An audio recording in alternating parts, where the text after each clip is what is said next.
Chapter 852. The final confrontation. Dusk approached. The demons in the sky hadn't made a single move. As time passed, they lost their initial fervor. Instead, they began to slack off, stare blankly, or whisper to the people around them. It was like beating a drum in ancient times. The first drumbeat of energy, the second weakened, and the third exhausted. Before the demons set foot in the three realms, they'd certainly prepared and encouraged their troops to the fullest. Because of Su-Yun, they couldn't continue living in that subdimension. If they wanted a future, the only thing they could do was fight. They'd already prepared to cut off all means of retreat. If they didn't succeed, they'd die trying. Their blood had been stirred to the peak, but when they really came here, their leader told them to bide their time here. Just a few thousand. There were only a few thousand outside Maple City. Even if they sacrificed themselves, they'd still have 300,000 soldiers. Their leader didn't give the order to attack, but told them to wait. All of this was seen by the warriors. In the beginning, they might have thought that the Black Dragon had a brilliant plan, but several hours had passed, and the sky was about to turn dark. No matter how exuberant their blood was, there would be a moment when it would be extinguished. "Big brother, if we keep waiting like this, our morale will be exhausted." One of the demon sovereigns couldn't help but speak up. "There's less than 1,000 people outside Maple City, and they're all sky immortals. It looks like this is the city's entire elite force. We have hundreds of thousands of soldiers under our command. Why should we be afraid of them? As long as we devour them, no matter how many people there are in the city, they won't be able to outnumber us demons." "That's right, big brother, we can't delay any longer," the other demon sovereigns agreed. The demon sovereigns were high-ranking members of the demon race. They knew full well why they'd come to the three realms this time. They'd come to take over this land. But since they'd arrived, they hadn't made a move yet. Their morale had plummeted. If things continued like this, they might no longer be able to feel the tension. When they truly stepped onto the battlefield, they wouldn't even be able to use 10% of their strength. Would the demons have even the slightest chance of winning? Black Dragon glanced coolly at the demon sovereigns next to him, then at the soldiers behind him. As the commander of the devil race, how could he not know how serious the consequences would be if he continued to delay like this? But he was really worried, to tell the truth. Even if Su-Yun hadn't reminded him, he might have suppressed his impulse in the end. Yi Zichen's disappearance was far too sudden. This sort of abrupt disappearance truly terrified him. Also, one of the demon sovereigns mentioned that there were only 1,000 people outside the city. Little did they know that the mere 1,000 people was what worried him the most. Since he knew the demons were going to attack, why were there only 1,000 people outside the city? Did Yi Zichen really think they could stop the demon elites? Of course not. In that case, there might be an ambush somewhere. As long as they gave the slightest opening, the ambush would appear. Their devil race didn't have many opportunities, so they really couldn't afford to make any mistakes. Unable to make up his mind, Black Dragon couldn't help but look at Su-Yun. To tell the truth, after experiencing the shadow of his defeat last time, he was no longer as arbitrary as before. When it came to making decisions, especially big ones, he was always indecisive, wavering left and right, and unable to make up his mind. Su-Yun, on the other hand, was his military advisor. No matter how big or small, he wanted to ask for his opinion. "Brother Su, we've bided our time here for 12 hours already. The soldiers' fighting spirit has waned. If we keep waiting here, the results won't be good. But I'm still worried about Yi Zichen. Brother Su, what do you think we should do?" "Ahem." Su-Yun coughed lightly and opened his eyes. He squinted at the darkening sky, then said weakly, "Have we still not found Yi Zichen's location?" "No." Black Dragon furrowed his brows and shook his head. "I've been using my spiritual awareness to scout the surroundings this entire time. In order to avoid detection, I haven't missed a single grain of sand within a radius of several hundred miles, but I haven't found any trace of Yi Zichen." "How could he have just disappeared?" snorted Su-Yun. "That Black Dragon hesitated, then frowned. That's what I find strange as well. In truth, as soon as he disappeared, I investigated, but I didn't find anything.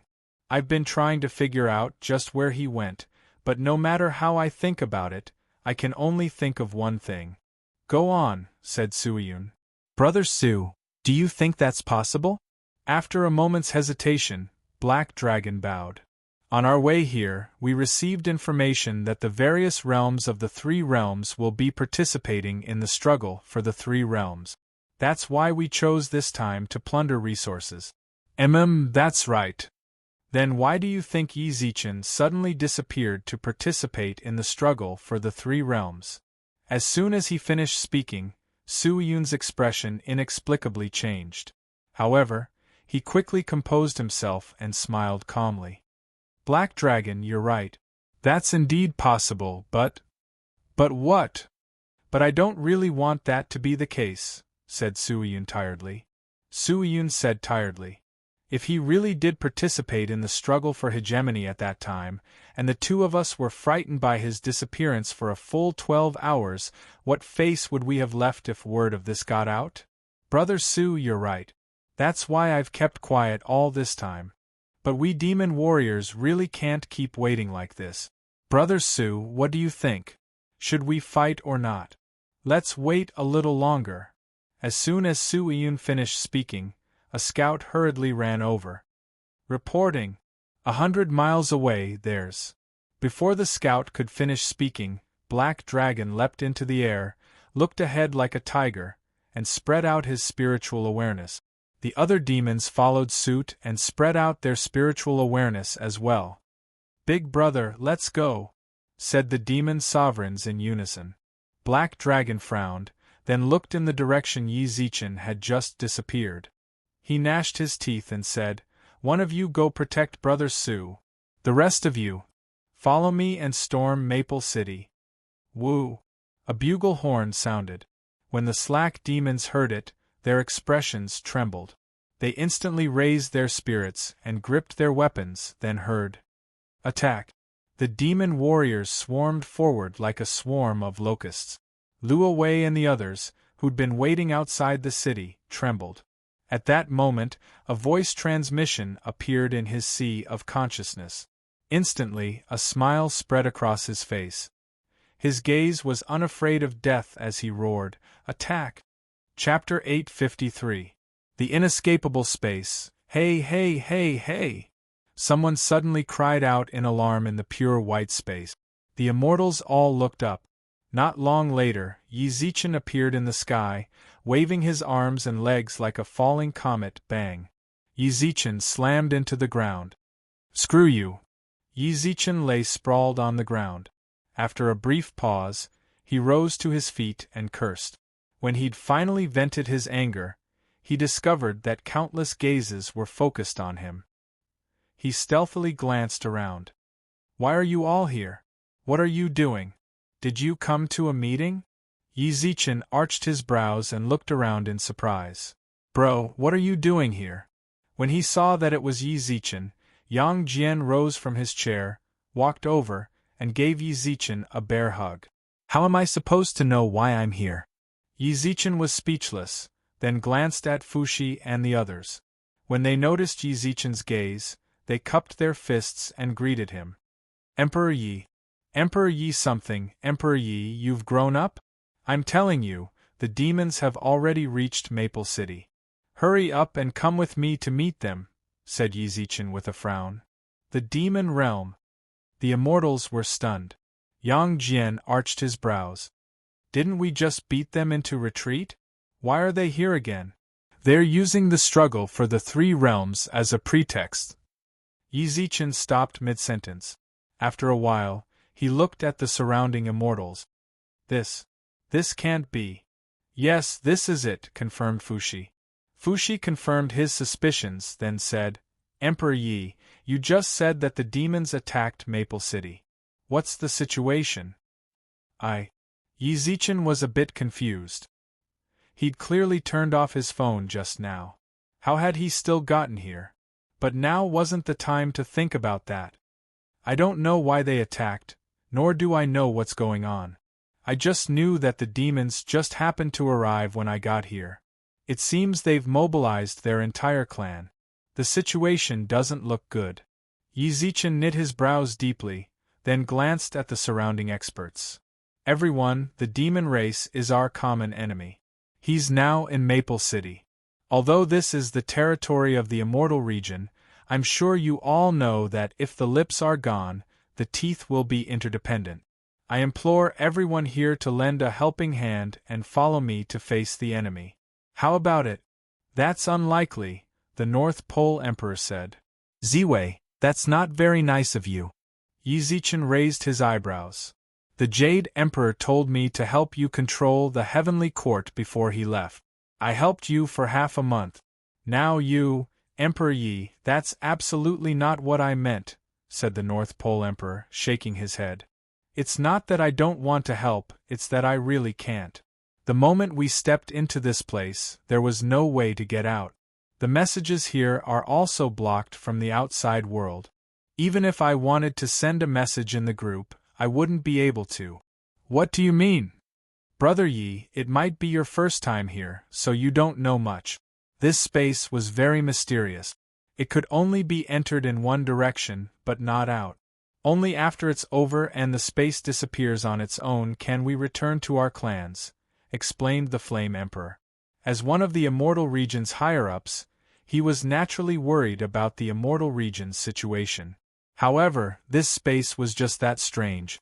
Even if he wanted to help, there was nothing he could do. If we can't get out, then what about the Immortal Region?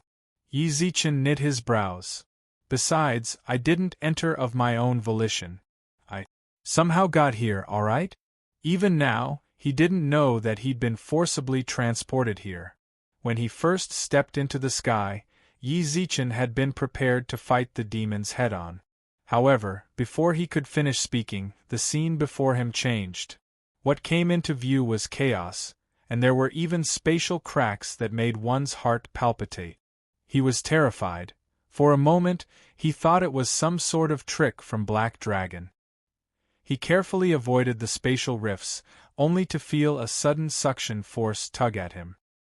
He naturally didn't want to die such an unjust death, so he struggled frantically, which led to the scene just now. How on earth did I get here? He muttered to himself. The Immortal Region can only hope for the best. Let's see how long they can hold out for. The struggle for the three realms is, to put it bluntly, a round of rewards. You'll receive treasures according to your ranking. So long as we proceed quickly, the struggle for the three realms will end early. Then, we'll just have to deal with the demons, said Fushi.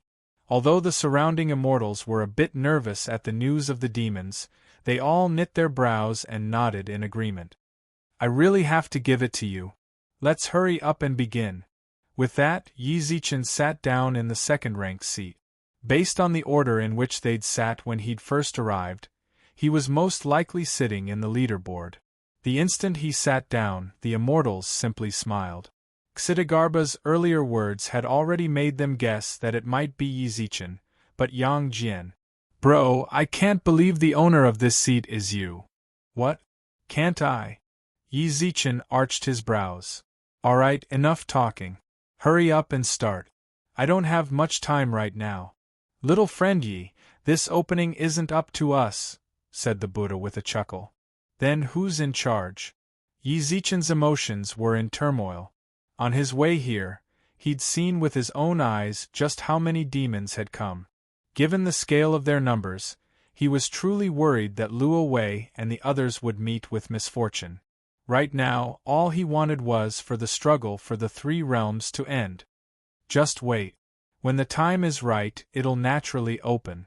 The ancestral Buddha smiled gently, his face filled with benevolence.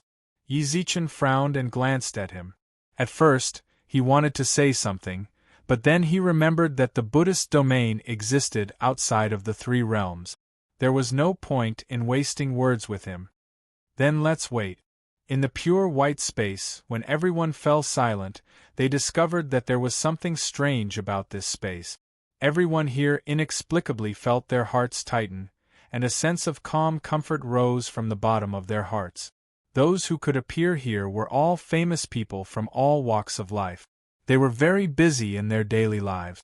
To tell the truth, it had been a long time since they'd enjoyed this sort of peace.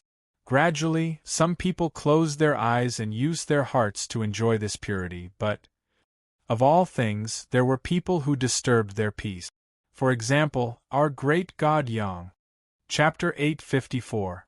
Yang Jian is about to ascend. Great god Yang Jian absolutely couldn't sit still. When he saw that no one was talking, he felt uneasy all over. He was the sort of person who hated silence. He had no choice but to find a topic to talk about and break the silence. The other immortals glared at him, somewhat furious. Even the ones on good terms with him from the heavenly court couldn't help but sigh. Sensing the strange atmosphere, Yang Jian arched his brows. "Why are you all looking at me like that? Did you not notice that chair?" All he got in response was speechless rolling their eyes. They weren't blind. Even if their eyes weren't good, they could still sense the chair's existence with their spiritual awareness. How could they not have noticed it? "You're still looking at me?" Yang Jian's sword-like brows knit together, then swept his gaze over the immortals. "Come, let's see if you can stare at me again. I'll remember how you look at me. Once we get out of here, I'll settle the score." The immortals who weren't from the heavenly court looked away. They could slander him in their hearts, but they really didn't have the guts to confront this great god. As for the immortals from the heavenly court, they all looked like they didn't know this guy. They didn't want to, but Yang Jian was just too embarrassing. The North Pole Emperor's expression darkened. Yang Jian was messing with him on purpose, wasn't he? "Sky God Yang, you haven't changed at all," said Shakyamuni with a calm smile, "just like the Maitreya Buddhas." "Thank you for the compliment." Yang Jian cupped his fists at Shakyamuni, then arched his brows. "Buddhas, you're all experts. You know much more than minor figures like us. Can you explain to me what exactly this chair is for?" "I've been here a few times before, but I've never seen it before," said the Flame Emperor. Everyone's gazes fell on the two Buddhas. Shakyamuni smiled but said nothing. Yi Zichen, who was already flustered, glanced at the chair. From the surface, he could tell it was far better than theirs. What's more, it was in the very center, above his and the Amitabha Buddha's chairs. It was clear that the owner of this chair had a higher rank than them, but the two of them were already first and second place on the reputation rankings. For a moment, he was interested in the chair. "Buddha, can you tell me what this chair is for?" "I can't reveal the secrets of the heavens. Do you want the Buddha of the Western Paradise to do it for me?" Shakyamuni smiled kindly. Amitabha, who was sitting at the head of the table, glanced at him and said, I can't say. That's why I say that you people from the Buddhist domain are especially annoying."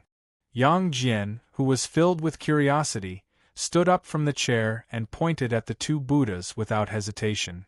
"Looking at the two of you, you must know something. You just don't want to say it, right? What do you mean by not divulging the heavenly secrets? If you know, then you know. If you don't, then I'll just say that I don't know. Look at you, always saying that I can't say it. Tell me, what can I say?" With that, he shouted at the group of immortals who didn't have seats. "Brothers, am I right?" Absolute silence. How could minor immortals like them possibly get a word in on a major power of this level? In the past, the three pure ones, as well as the other immortals of high status, had deliberately given their prestige to these minor immortals in order to broaden their horizons. It could be said that, apart from the 10 in the chairs, more than 90% of the other immortals had come here for the first time. Yang Jian was directly confronting the two Buddhas of the Buddhist domain. Even if they were 10 times more courageous, they wouldn't dare interrupt. "Don't be angry, Sky God Yang. The laws of the world cannot be touched by our Buddhist domain. However, I can tell Sky God Yang a piece of news. It's related to him." "What is it?" Yang Jian arched an eyebrow. "Sky God Yang, you'll soon ascend to godhood. I must congratulate you in advance, Shakyamuni said with a faint smile. Boom. The crowd of immortals was in an uproar. Even the supreme beings sitting on the chairs couldn't help but be stunned. Yang Jian was going to ascend to godhood? This news was too momentous.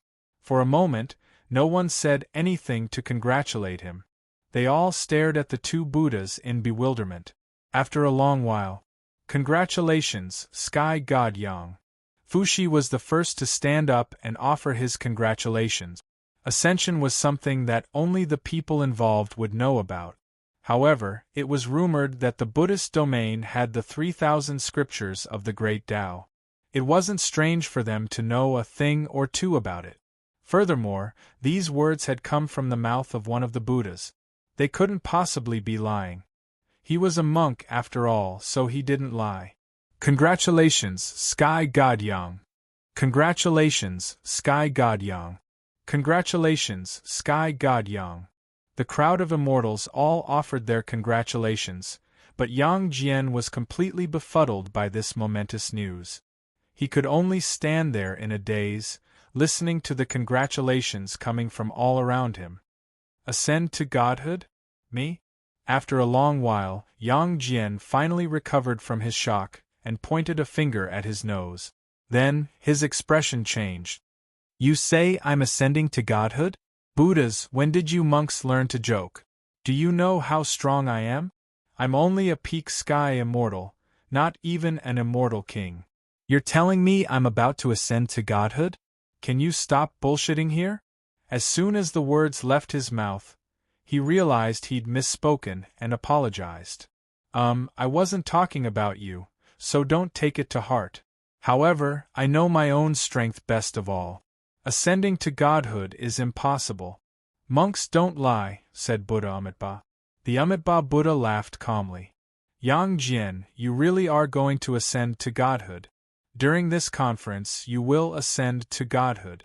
Shakyamuni wasn't spouting nonsense. "How is that possible?" Yang Jian shook his head repeatedly. "Who cares if it's possible or not? Isn't this a good thing?" Yi Zichen smiled at Yang Jian. "Bro, don't be nervous. Let's just remember what you said. If I ascend, that's definitely a good thing. If I don't, we can still go out and say the Buddhas lied. We can pour dirty water on those lofty Buddhas. There's no harm in that. Don't you think so?" Yang Jian and Yi Zichen were truly worthy of being brothers. As soon as he said that, they hit it off immediately. "Bro, you're absolutely right. That's more like it." Yi Zichen pressed his lips into a smile. "Right now, what I'm most curious about is this chair. Also, why hasn't the struggle for supremacy started yet? Based on the time." Then Yi Zichen arched his brows and smiled at the chair. "Who knows, it might start right after someone sits on it. Since none of you seem interested in the chair, how about I sit on it for you?" With that, Yi Zichen walked up 2 steps, put his hands on the armrests, and sat down. However, the instant he sat down, he seemed to be under someone's control. Chapter 855. Practice Field Rumble. As soon as Yi Zichen sat down on that special chair and spoke, the void suddenly trembled. The immortals instinctively tried to circulate their spiritual energy to stabilize themselves, but then they realized their spiritual power had completely disappeared. What happened? The seated major powers of the 3 realms all frowned deeply. Even when they had participated in the struggle for supremacy in the past, this had never happened. His gaze fell on Yi Zichen, only to discover that he was sitting in his chair, completely unaffected by the tremors. He just stared blankly ahead, his hands holding onto the armrests of the chair. Rumble. The tremors disappeared. Only then did the immortals who had come to participate in this hegemony heave a sigh of relief. "But at that moment, what is this?" one of the immortals exclaimed. At the same time, the immortals also noticed that a martial arena had suddenly appeared on the right side of the space they were in. In the center of the arena was a spirit formation with clear veins that extended and covered the entire arena. Lin Bing Do Zhe Jie Zhen Lai Zai Zai. The 9-word proverb was inscribed in 9 different directions of the spirit formation. Above the words there was a crystalline green glow. This was the first time most of the immortals at the bottom of the stairs had come here. They all stared in amazement at the arena, but those who had been here before frowned deeply. They had never seen such a scene before. The struggle for the 3 realms. Although it was called a power struggle, it was actually just an activity to receive rewards. According to the ranking on the reputation leaderboard, one could obtain the fortune of heaven and earth, heavenly materials and spirit treasures, or choose to increase one's luck and change one's destiny. In the beginning, they had all wondered who the mastermind behind the struggle for the 3 realms was. But even the Buddha, who had experienced it 100 times, had never seen the person behind the scenes appear. Another thing that made them hesitant was the struggle for hegemony. As the name suggested, it was naturally to determine an overlord. But in so many battles, there had never been a single one of them. This time, however, it appeared in the martial arts practice field, as well as a chair that had never appeared before. Could it be that it was this time? The major powers sitting on the chairs exchanged glances, then turned their gazes to the 2 Buddhas sitting on the chairs. Buddha, this, Shakyamuni shook his head. Amitabha also shook his head. If they knew, they would definitely smile mysteriously and say that the secrets of the heavens could not be divulged, or that it could not be said. This time they shook their heads. It seemed that they didn't know what was going on either. Buddha, don't you know what's going on? Suerensher's aged face was tinged with worry. This has never happened in the past hegemony struggles. What is this? Only little friend Yi, who is sitting on that chair, can understand the current situation. Shakyamuni's face was also grave. Their Buddhist domain had 3,000 heavenly books, but even he had no way of knowing the current situation. Brother Yi. The other major powers looked at Yi Zichen, but when they saw his situation, they knew that he couldn't say anything at all, just sitting in his chair. His pupils were unfocused and lifeless. It was as if he had lost his own consciousness and had become a puppet of the mastermind. Everyone, you've already sensed it. Our spiritual power has been completely sealed as well. The Flame Emperor spread his palms, then clenched them into fists. He couldn't sense even the slightest bit of power from them. The spiritual power that had accompanied him in the past had completely disappeared at this moment.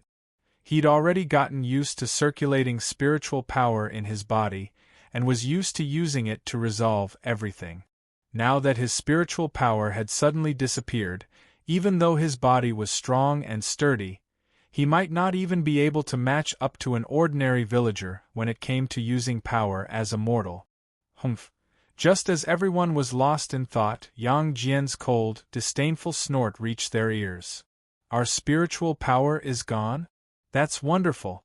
It seems that the arena is already a place for a competition. Now that our spiritual power is gone, it's fair to both sides. Today I'm going to challenge all of you, especially you. He pointed at Shakyamuni, Amitabha, and Ksitigarbha, then snorted. You old bald donkeys of the Buddhist realm, I've hated the sight of you for a long time. Today, I'm going to settle my personal grudge with you. Of course. This personal grudge can only be settled here. After we leave this place, don't come looking for trouble with me. Yang Jian was stubborn, but that didn't mean he was stupid. Now that all the immortals had lost their spiritual power, he was no longer at a disadvantage against the Buddha. But things would be different once they left this place. Once their spiritual power was restored, even 100 of him wouldn't be able to defeat a single Shakyamuni. He had to make things clear here. Otherwise, he'd have no choice but to live his life as a fugitive once he left this place. Yang Jian, don't be impudent. Calling him old man and old bald donkey was extremely disrespectful. As the head of the Heavenly Court, the North Pole Emperor had to consider the Heavenly Court's future. If the Buddha took his anger out on the Heavenly Court, it would be a disaster. How am I being impudent? The situation is already very clear. the appearance of the martial arts practice field, and the ceiling of all our spiritual power, it is clear that the person behind the scenes wants us to compete fairly. Here, we're not the Buddha or the great emperor. We're all equal. Everyone has the right to challenge each other, right? Yang Jian snorted. What's more, Brother Yi hasn't said anything yet. He's clearly waiting for us to figure out the situation. If you can't even figure out such a simple problem, then you're an emperor for nothing. All right, I won't waste any more words with you. I'll just beat you up later. Yang Jian's words caused everyone to sink into deep thought. After a long while, Shakyamuni smiled in understanding and nodded. What Sky God Yang says makes sense. I didn't think you'd be the clearest at a time like this. I'm impressed. Old monk, I'm very pleased with your words. Since you're so good with words, I'll beat you up later. Laughing arrogantly, Yang Jian grinned and looked at the faces of the people around him a few times. In the end, his gaze landed on Ksitigarbha. Yang Jian was very meticulous. He had to win this first battle to boost morale and instill fear in the others.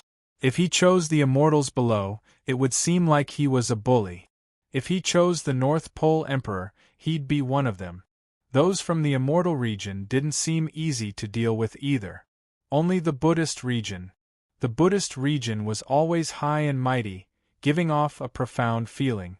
If he could defeat the Buddhist region's people, then the competition would definitely reach its peak. But he wasn't confident in beating the Buddha. He could only use Ksitigarbha to test the waters. With a plan in mind, Yang Jian grinned and said. Chapter 856. Disappointment. The immortals at the foot of the platform all stared at the powerhouses on the chairs with fervent gazes. A declaration of war. Sky God Yang had issued a challenge to Ksitigarbha. The two of them represented the underworld and the heavenly court. If they fought, it wouldn't be as simple as a duel. It would represent the glory of the two realms. Although the relationship between the three realms had eased, the 1,000-year enmity hadn't been extinguished in just 2 years.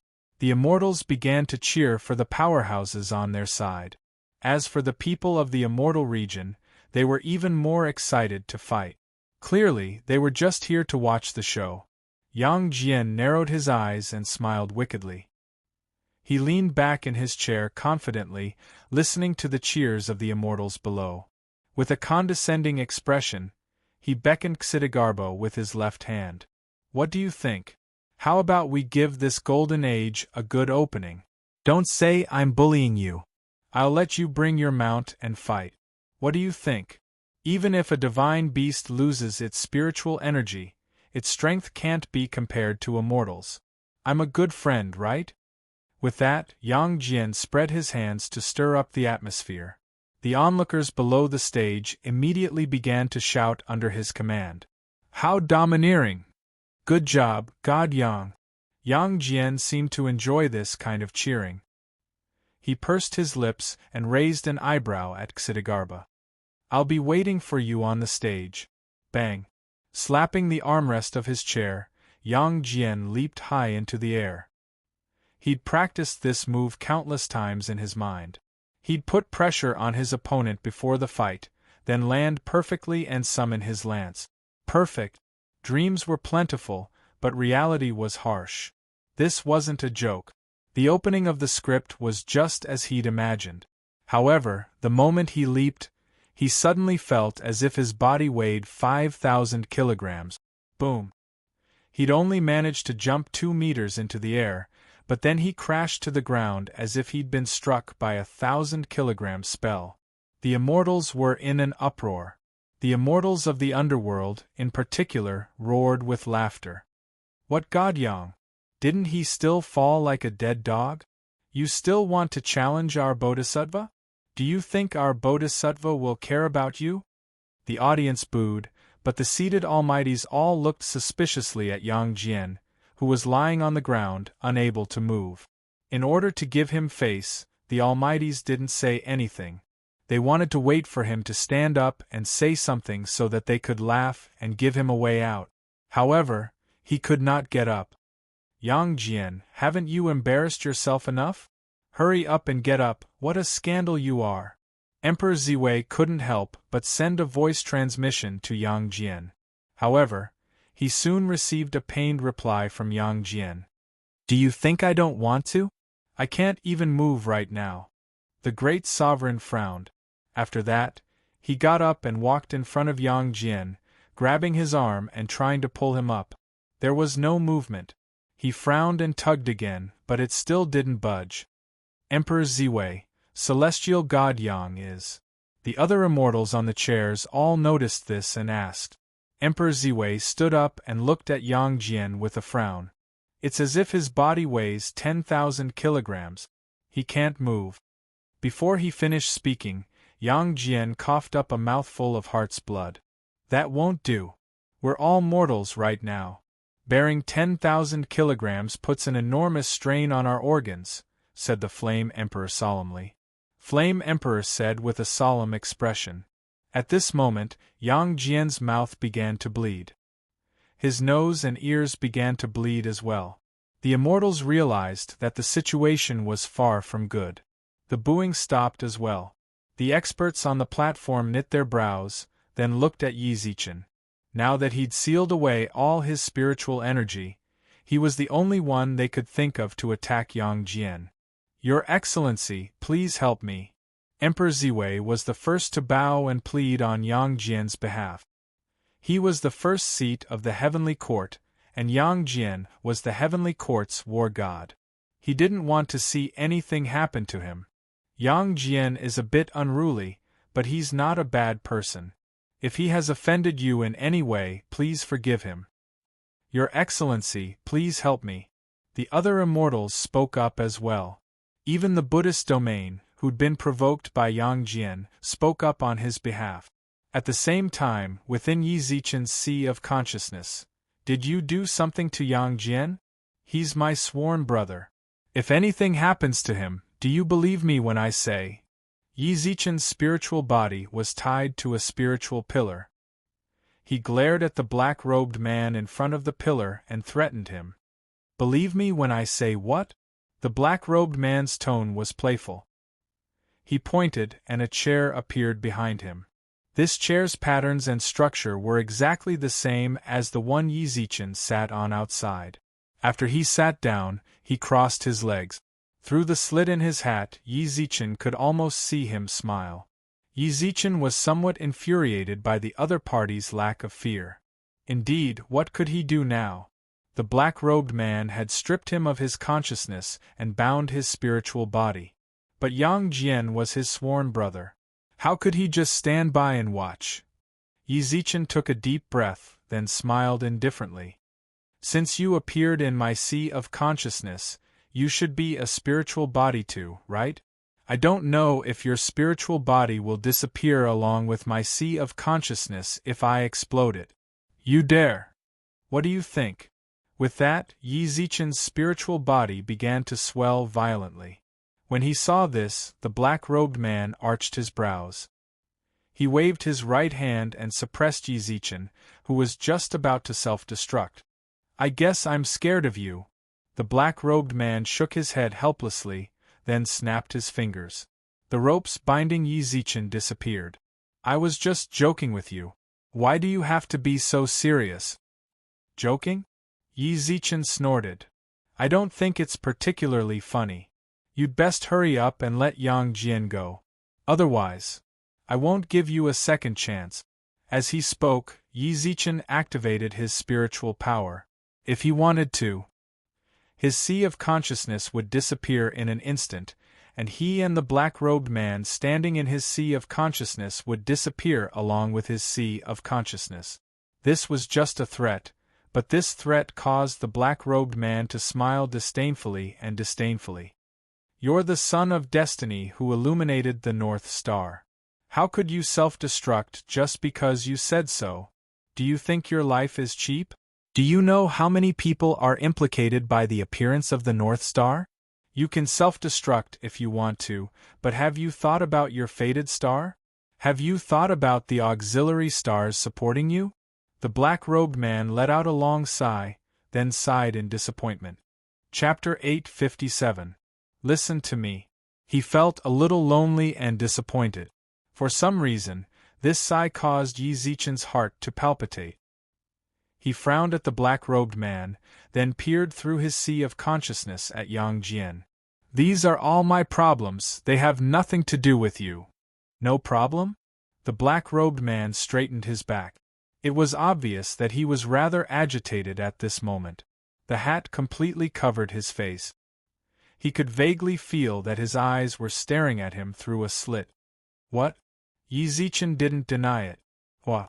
With a tug of his right hand, the black-robed man tore off his black robe, causing it to disappear from his sea of consciousness. Soon after, the black-robed man grinned. "Look at who I am and tell me if you have any relationship with me." The instant he saw the black-robed face, Yi Zichen's spiritual body stiffened. After a long time, he widened his eyes and exclaimed, "You're still alive." Before he finished speaking, he noticed that the black-robed man's left arm was missing. "Your hand. Isn't it just losing an arm?" "It's nothing." The black-robed man smiled indifferently. Then he stared intently at Yi Zichen. "You're the one who disappointed me, Yi Zichen. Did you know? You've truly disappointed me." "Yes." Yi Zichen merely nodded calmly. "I'm truly sorry to disappoint you, but can you release my friend now?" Gu Zichen. The person who'd appeared in Yi Zichen's sea of consciousness was none other than Gu Zichen, who'd paved the way for him and taken the absolute shortcut. Back then, after finishing off the demon clan and setting up the sky-concealing great array, he quietly disappeared. Before long, the space he'd left behind shattered. For a moment, Yi Zichen wondered if he'd died. But now, his spiritual body had appeared here, so this meant that he was still alive. Gu Zichen couldn't help but arch his brows at Yi Zichen's reaction, but his lips inexplicably curved. "Very good. By illuminating the Emperor's star, you will be the chosen monarch. In the future, you must stay further and further away from the mortal world. You should not be tied down by the trifling matters of the mortal world. I'm very pleased with your performance just now." Gu Zichen nodded at him, but Yi Zichen ignored him. "Release him? Don't be nervous, of course I won't do anything to him. No matter what, he's still one of your auxiliary stars. Although he's not the main star, he's still an indispensable part of your path to becoming the Emperor. I was just testing you. I didn't expect you, the Emperor's star, to be so concerned about your auxiliary stars." "You're saying Yang Jian is my auxiliary star?" Yi Zichen arched his brows in surprise. "Don't you know?" Gu Zichen narrowed his eyes. When he saw that Yi Zichen's expression didn't seem fake, his satisfied smile gradually faded. "If you didn't know he was your auxiliary star, why did you threaten me with self-detonation just now? Didn't I make it very clear?" "He's my sworn brother," replied Yi Zichen without even thinking about it. "Foolish." Gu Zichen's facial muscles twitched uncontrollably, and his veins bulged. He was clearly agitated. "It seems I'll have to teach you a lesson. Yi Zichen, please remember your status. You are the chosen of heaven, the one who illuminated the Emperor's star. You are the future ruler of heaven and earth, and the one who will rewrite the history of the 6 realms.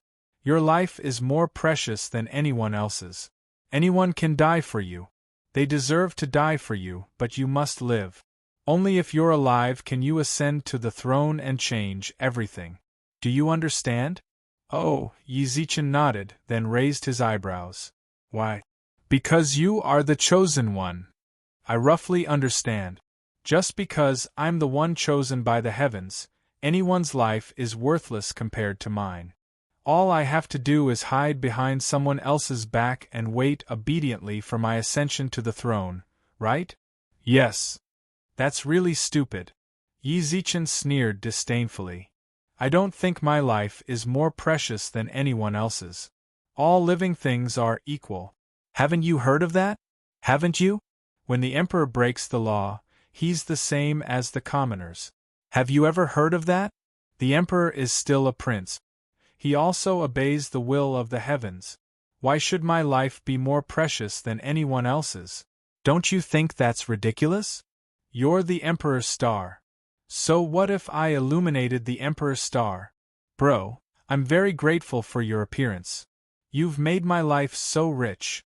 Rich, rich, rich. You really have helped me a lot, but did you know that I don't really like you? If it weren't for you, I might still be living an ordinary life. Although it might be bitter, that's the kind of life I should be living. Yizichin smiled indifferently, then cocked his head and looked at Guzichin. Your appearance changed everything for me, and that change was like a butterfly effect. Changed countless people.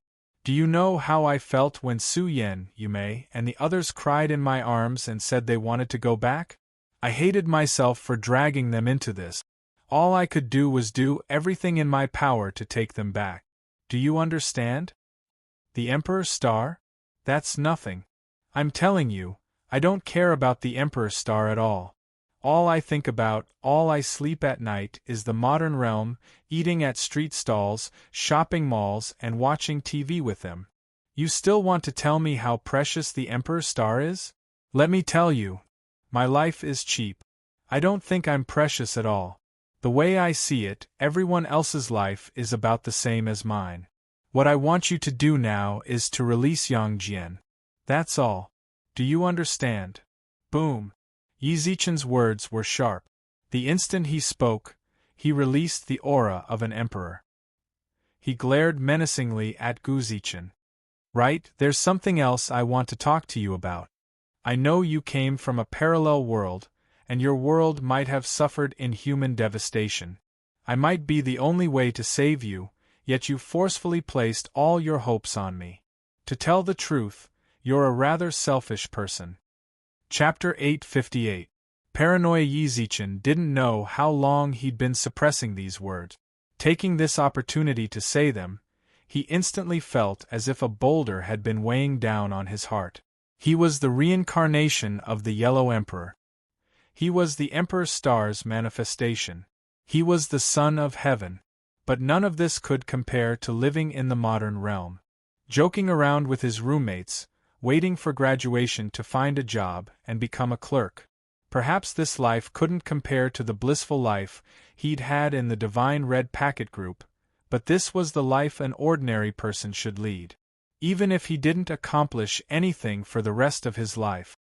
He was a dragon among men, the reincarnation of China's founding ancestor, the Yellow Emperor. The entire three realms had to respectfully address him as Emperor Yi. He was revered and loved by tens of thousands of people. He befriended the Jade Emperor, Yang Jian, and other legendary figures. Chang Yi favored him, and he had many beauties by his side. Did he enjoy it? No, what he enjoyed was endless pressure. So long as there was even the slightest sign of trouble, he'd be at the forefront. He carried the title of Emperor Yi, so he couldn't retreat. He had to show the world that he was omnipotent. First, he had to scheme and scheme against the demons.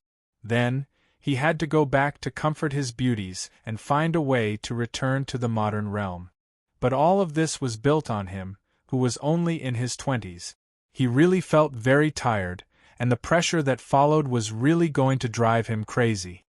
He couldn't blame Guzichin for everything, but he really did need a way to vent. Yizichin's words rendered Guzichin speechless. He simply stared wide-eyed at Yizichin, whose chest was still heaving. You think it's all my fault, don't you? After a while, Guzichin finally asked. I didn't say it was all your fault, but... Yizichin looked him straight in the eye. I can't deny that you deliberately led me into this circle, right? Guzichin's fingers trembled. His eyes were filled with disbelief. His lips trembled, but he couldn't say a single word. Only now did he realize that everything he'd arranged for Yizichin was nothing more than a burden in his eyes. All right, it's not bad that you can speak your true thoughts. Guzichin pursed his lips, then nodded. In that case, I apologize for dragging you into this mess. There's no need. It's too late to say that now. Yizichin interrupted him. Right now, I just want to say, please don't force your failed path onto me in the future. I don't want to repeat your mistakes. No problem. Gu Zichen let out a long sigh. His eyes reddened slightly. Since you've said so, I'm also a person who cares about my reputation. From now on, I definitely won't stick to you. In the future, you can walk however you want. I won't interfere in any way. Then I want to thank you here. Ha! Gu Zichen laughed coldly. But don't get too full of yourself. Remember what I told you before? You weren't the only one I chose. There were others. What? Yi Zichen raised his eyebrows. Back then, he took quite a few wrong paths. I gave up on him halfway and wholeheartedly supported you. Gu Zichen's lips twitched, then he laughed self-deprecatingly. But I never would have guessed you'd give me an even greater surprise this time. I wholeheartedly supported you, but it turns out to be a burden to you. Yi Zichen was indifferent. Gu Zichen glanced at Yi Zichen's expression, then sighed and smiled calmly. Let me put it this way. You weren't the only one who lit up the Emperor's star. The heavens chose 2 people and left 1 behind. Before long, you'll run into each other. Of course, you don't need to worry. I won't hold a grudge against you because of what you just said. In the end, it'll all depend on your own abilities. Only then did Yi Zichen's expression change slightly. The heavens chose 2 people and left 1 behind. 2 emperors. He actually hadn't known. When he saw Yi Zichen's expression change, Gu Zichen snorted. Worried? Gu Zichen had originally planned to help Yi Zichen rise to the top, but now it seemed there was no need. He'd once thought so highly of Yi Zichen, but now he was blaming Yi Zichen for everything. In that case, Gu Zichen might as well let Yi Zichen go on his own.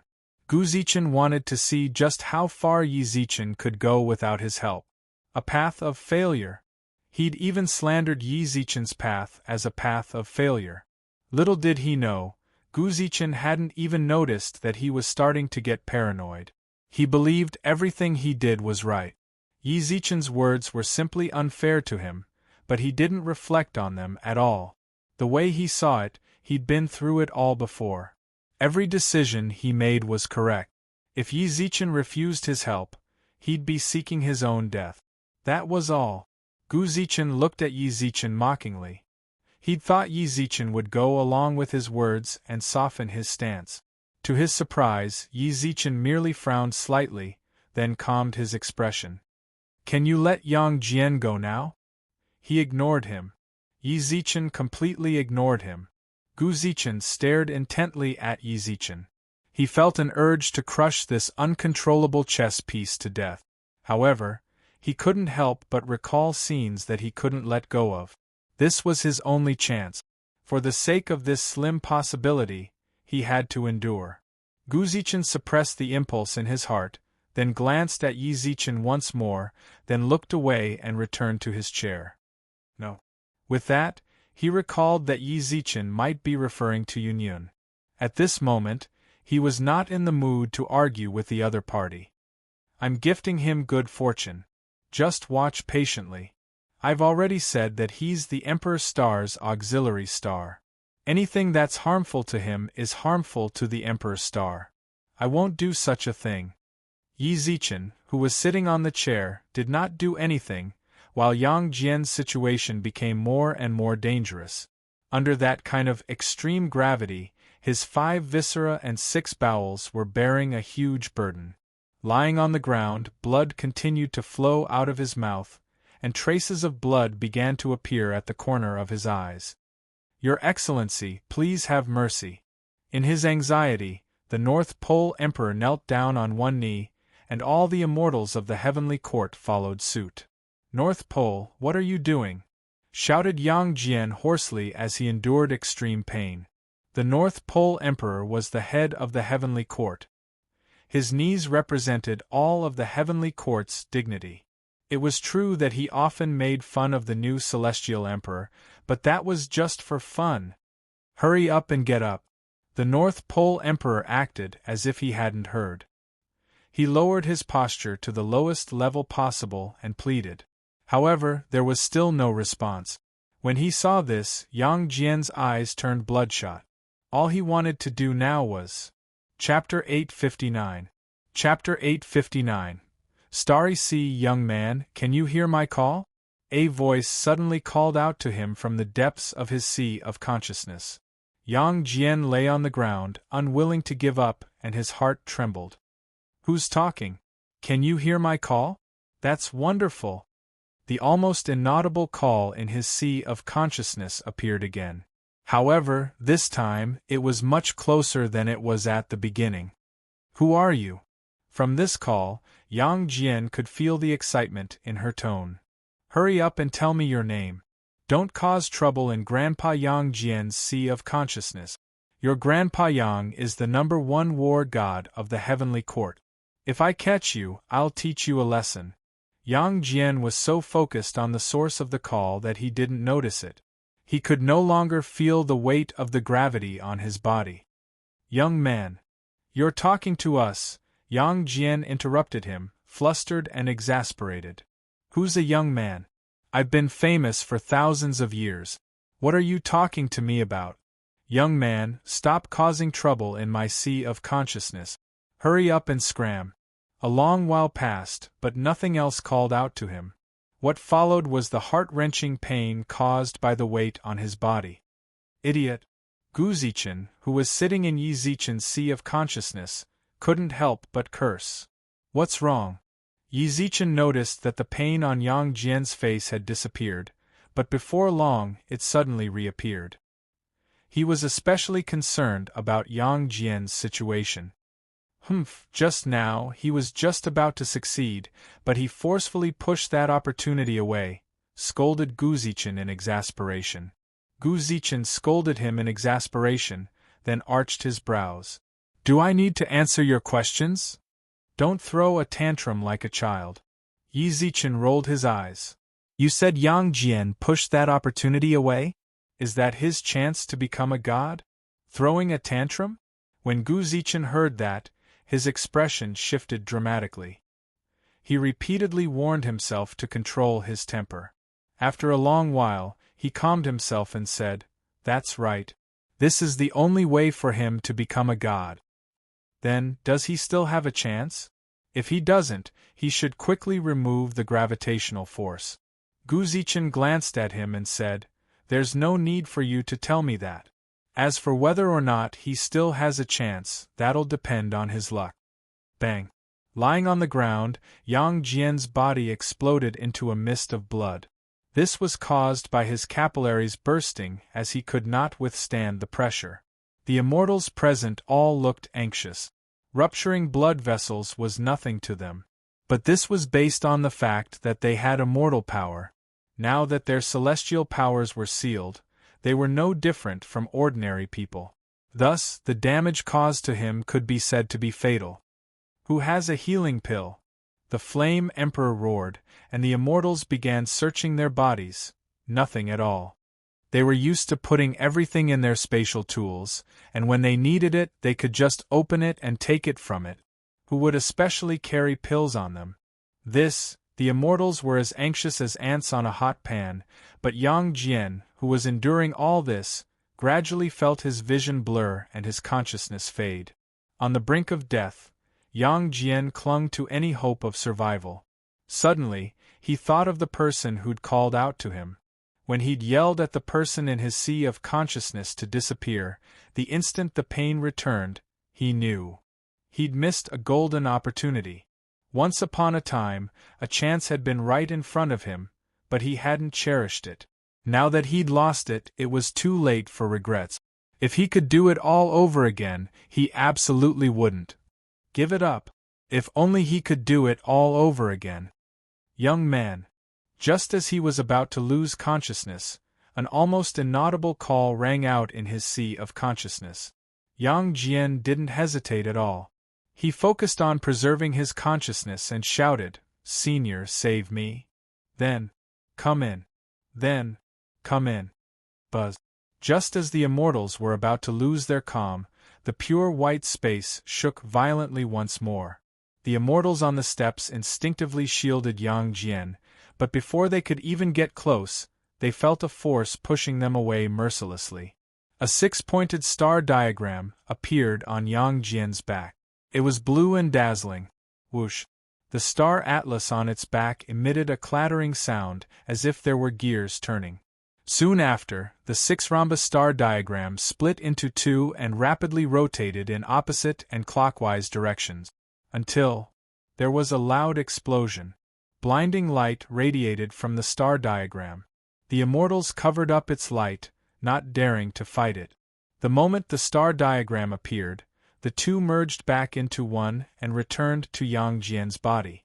In his sea of consciousness, Yang Jian stood in the middle of a sea of stars. He stood in the pitch-black void, and all he could see was the dazzling light of 10,000 stars. As he looked at them, for some reason, he sensed a hint of the laws.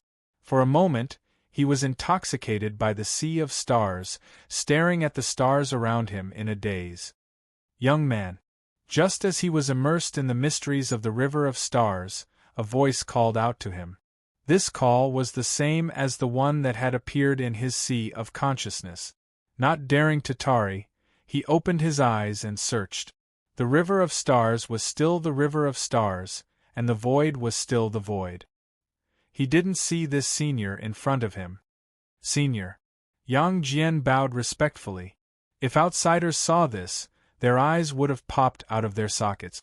When had their sky god Yang ever treated anyone like this? He looked around and said, Senior, why have I appeared in this vast river of stars? Senior, why would I appear in this vast river of stars? Shouldn't I be in my sea of consciousness? This is your sea of consciousness. When the voice appeared again, Yang Jian was dumbfounded with a face full of shock. This was his sea of consciousness. He'd once looked into his own sea of consciousness. It should have been a land of primal chaos. Why was it now a dazzling river of stars? He didn't understand, but he couldn't refute the senior's words. Senior, could you show yourself and let this junior see you so that I can remember your kindness and remember your life-saving grace? If there's a day in the future, this junior will definitely repay you. Yang Jian bowed to the starry sky, not daring to look around for fear of angering the senior. Am I not right in front of you? The voice in his sea of consciousness spoke again. Yang Jian looked up. Still no one. Senior, are you really in front of this junior? Yang Jian asked carefully. That's right. I'm right in front of you. The voice in his sea of consciousness was very certain. Yang Jian looked ahead. Apart from the void of space, all he could see were dazzling clusters of stars. After that, his gaze fell onto a star in front of him. Senior, is that you? Chapter 860. I chose you. You decided me. What appeared in front of Yang Jian was a star that wasn't particularly dazzling. It sparkled with crystalline light, but didn't seem all that conspicuous in the starry sky.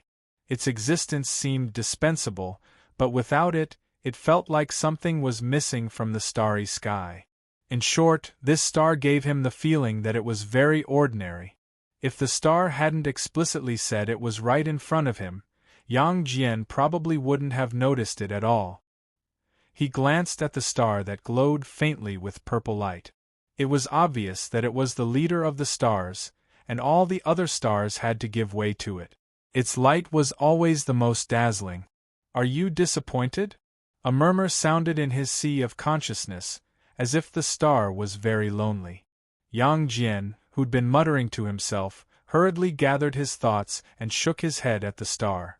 No, why should I be disappointed? You saved my life, and I can't even thank you enough. How can I be disappointed? Is that so? Then if I told you that I represent you, would you still respond so calmly? The star twinkled as if it were blinking. Yang Jian blinked at the same frequency as the star, his brows raised slightly. Represent me? The Emperor's star has manifested, and the auxiliary stars have descended. Those destined to follow the Emperor's star will have their own stars descend, and their future will be the same as theirs. You are someone I've left behind, or rather, someone I've chosen. The star continued to twinkle, and Yang Jian took everything into his mind with a dumbfounded expression. The Emperor's star had manifested, and the auxiliary stars had descended. Follow the Emperor's star and be chosen by the star? Yang Jian's brain capacity was limited, and he couldn't quite wrap his head around the situation. He didn't say anything, and kept replaying the star's words in his mind. After a long while, "Senior, what you're trying to say is, no, that's not right. I'm a bit confused. Please give me some time to sort things out." Yang Jian thought he'd thought things through, but as soon as he opened his mouth, he realized something was off. He kept waving his hands and furrowing his brows, clearly trying to figure out what Xing Chen had told him. "What's wrong with you? Just say it. Then I won't stand on ceremony." Yang Jian also knew that if he continued to think like this, it would only make his mind more chaotic. Since Xing Chen had offered to dispel his doubts, he didn't refuse. "What is the imperial star you mentioned just now? Take a look at that star." For some reason, the star didn't clearly point out which star it was, but Yang Jian clearly looked at the star that was flashing with purple light. "It is the Emperor's star, the leader of the stars. I can tell." Yang Jian nodded blankly. He had long since discovered the uniqueness of this star. When he flashed, the other stars did not dare to do so. It was obvious that he was the leader of this group of stars. It's opposite to the person chosen by the heavens. The person chosen by this star will definitely be the ruler of the world in the future. So powerful. Yang Jian raised his eyebrows, but he kept muttering in his heart. Why didn't he choose this star? If it chose him, then wouldn't it be able to do whatever it wanted in the future? In the future, he might even become the first seat of the heavenly court. He would go to the cloudy palace of the Golden Arches for a meeting every morning. As for that monkey, he would definitely be crushed under the 5 Fingers Mountain for 500 years. No, 5 million years. Achoo. At that moment, the great sage landed on Mount Huaguo. Clad in battle armor, he looked at the monkeys in front of him and sneezed. He raised a hand to rub his nose, then ignored them. "Children, follow me, old son, to kill demons." As he thought about it, Yang Jian could not help but laugh out loud. He was especially pleased when he thought about how he had been suppressed by the Monkey King for 5 million years. "Are you listening to me? Senior, please speak." Yang Jian wiped the saliva from the corner of his mouth and said sternly, "I've already told you about the Emperor's star, so let me tell you about the auxiliary stars. Look at those 4 stars." Yang Jian's gaze fell on the 2 stars next to the Emperor's star, as well as the 2 stars above the Big Dipper. Left Minister, Right Minister, Civil Star, Martial Star. These 4 stars were the Emperor's star's 4 great auxiliary stars. If ancient emperors were taken as examples, they would be existences on the level of prime ministers and generals. The person chosen by the 4 stars will also be the Emperor's star's closest helper in the future. Yang Jian's expression darkened. It was one thing if he wasn't the Emperor's star, but now it looked like he wasn't even in the top echelon of the Emperor's star's side. Damn it, if he wasn't the Emperor's favorite, how was he supposed to survive in the future? If he was promoted to nobility, he wouldn't even have a share in the future. What the hell was he supposed to do then? "Are you disappointed?" the star asked, a little forlornly. "I'm not one of the Emperor's star's 4 great auxiliary stars, but I chose you instead. Are you disappointed?" A little, I guess." Yang Jian thought for a moment, then scratched his head. "Senior, I'm not one to lie. Please don't take it to heart, but I am indeed a little disappointed." "Is that so?" Accompanied by the desolate voice transmission, the stars in front of him became increasingly dim. Yang Jian raised an eyebrow when he saw this. He couldn't let this grandpa leave. If he did, he wouldn't even know how he died. "Senior, what is it?"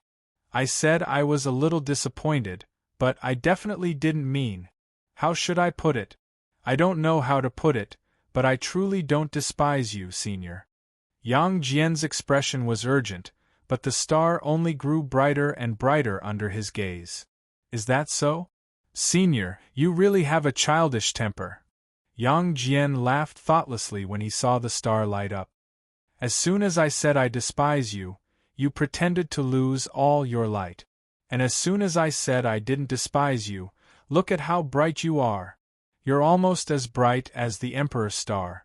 I didn't decide how bright I should be, the star suddenly said. The star suddenly said, from the very beginning, I have already said that I am you, and you are me. Since I've made my choice, I've placed my entire fate on you. When that time comes, I won't be the one who will shine, but you. What? Yang Jian was dumbfounded. He didn't understand.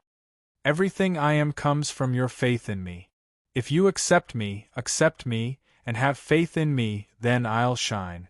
On the other hand, if you resist and reject me, then I'll disappear. The moment I used the power of the stars on you, you and I became an inseparable entity.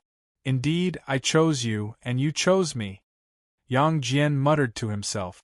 This time, he understood a little. Thinking back to the past few times, if he'd resisted the star just a little, it would have dimmed.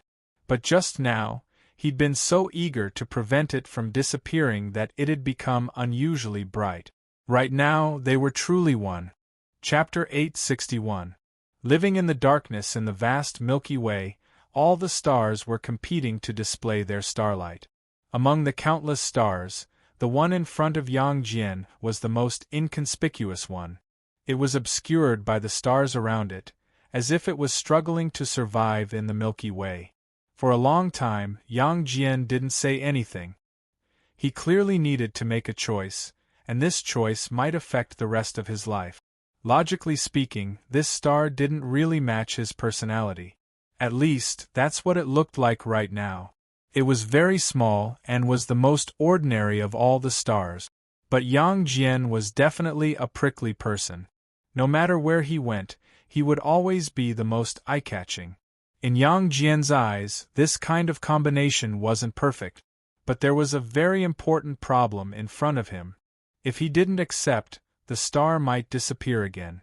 After that, he would have to go back and endure the unbearable pain. It was like you were about to starve to death, but the landlord's daughter took a fancy to you. But the landlord's daughter was like a flower. If she wanted to marry you, would you agree or not? If you agreed, you could live. Who knows, your future days might be, but if you didn't agree, you could only starve to death. You might even anger the landlord's daughter and get her servants to beat you up. Of course, it wasn't quite right to compare this star to a flower, but the problem was more or less the same. Yang Jian licked his lips and raised his eyebrows. Then he looked at Xing Chen and said, "Don't worry." Then he looked at the star and said, "Senior, can you tell me your name?" "Nameless." Yang Jian was startled. There was a nameless star among the many stars. Could it be that this star was so low level that it didn't even have a name? Then this was really a huge loss. Thinking of being compatible with this kind of star, Yang Jian felt a little unwilling, but he soon opened his mouth again. Then he said, "Senior, what echelon do you rank among the Emperor Star's entourage?" Last. What, are you disappointed? It was this sentence again. Yang Jian didn't know how many times he'd heard it. Seeing the star dim again, he gritted his teeth. "I'm not disappointed. Since Senior has chosen this junior, then this junior naturally won't let down Senior's efforts." "Then you are. Junior is willing to accept everything from Senior, be it your glory or your sins." "Oh my God!" Yang Jian wailed in his heart. He really had no other way. If he didn't accept it, he would die. He was still young, he still wanted to live. What glory? What sin? Isn't it just a small transparent star? Yang Jian muttered to himself. Suddenly, he remembered that he and the star were one. If he didn't have confidence in it, it might disappear again. Thinking of this, Yang Jian encouraged himself in his heart. My fate is up to me, not the heavens. Even if this star is transparent, I, Yang Jian, am not. Then give me your hand. Xing Chen transmitted his voice to Yang Jian. Yang Jian calmed himself and looked straight ahead, stretching out his hand. This star seemed to be within easy reach of him, but when he stretched out his hand, it felt so far away.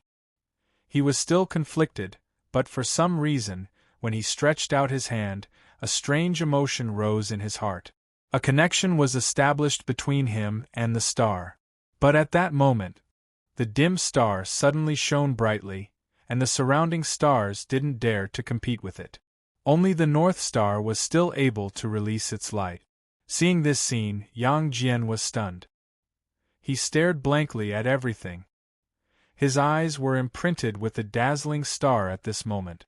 Senior, your test is over. I am the Nameless Star. My mission is to obliterate all threats to the Emperor Star. Those who live in the darkness can't be too dazzling, and I've always lived under the protection of the stars. Only when this seat needs to make a move will this seat be able to achieve victory in this darkness by a surprise move. I'm dim because I need to hide myself, but when I want to shine, even the stars have to avoid me. The star's transmission was sonorous and forceful. Yang Jian stared at it all in a daze. He didn't know what to say. He'd thought it was a small star who'd compromised, but it turned out to be a hidden boss. You're too unruly. That won't be very beneficial to the Emperor Star's future ascension. If possible, you need to change your personality. Of course, this is just a suggestion. The future is yours and the Emperor Star's. It's up to you to decide.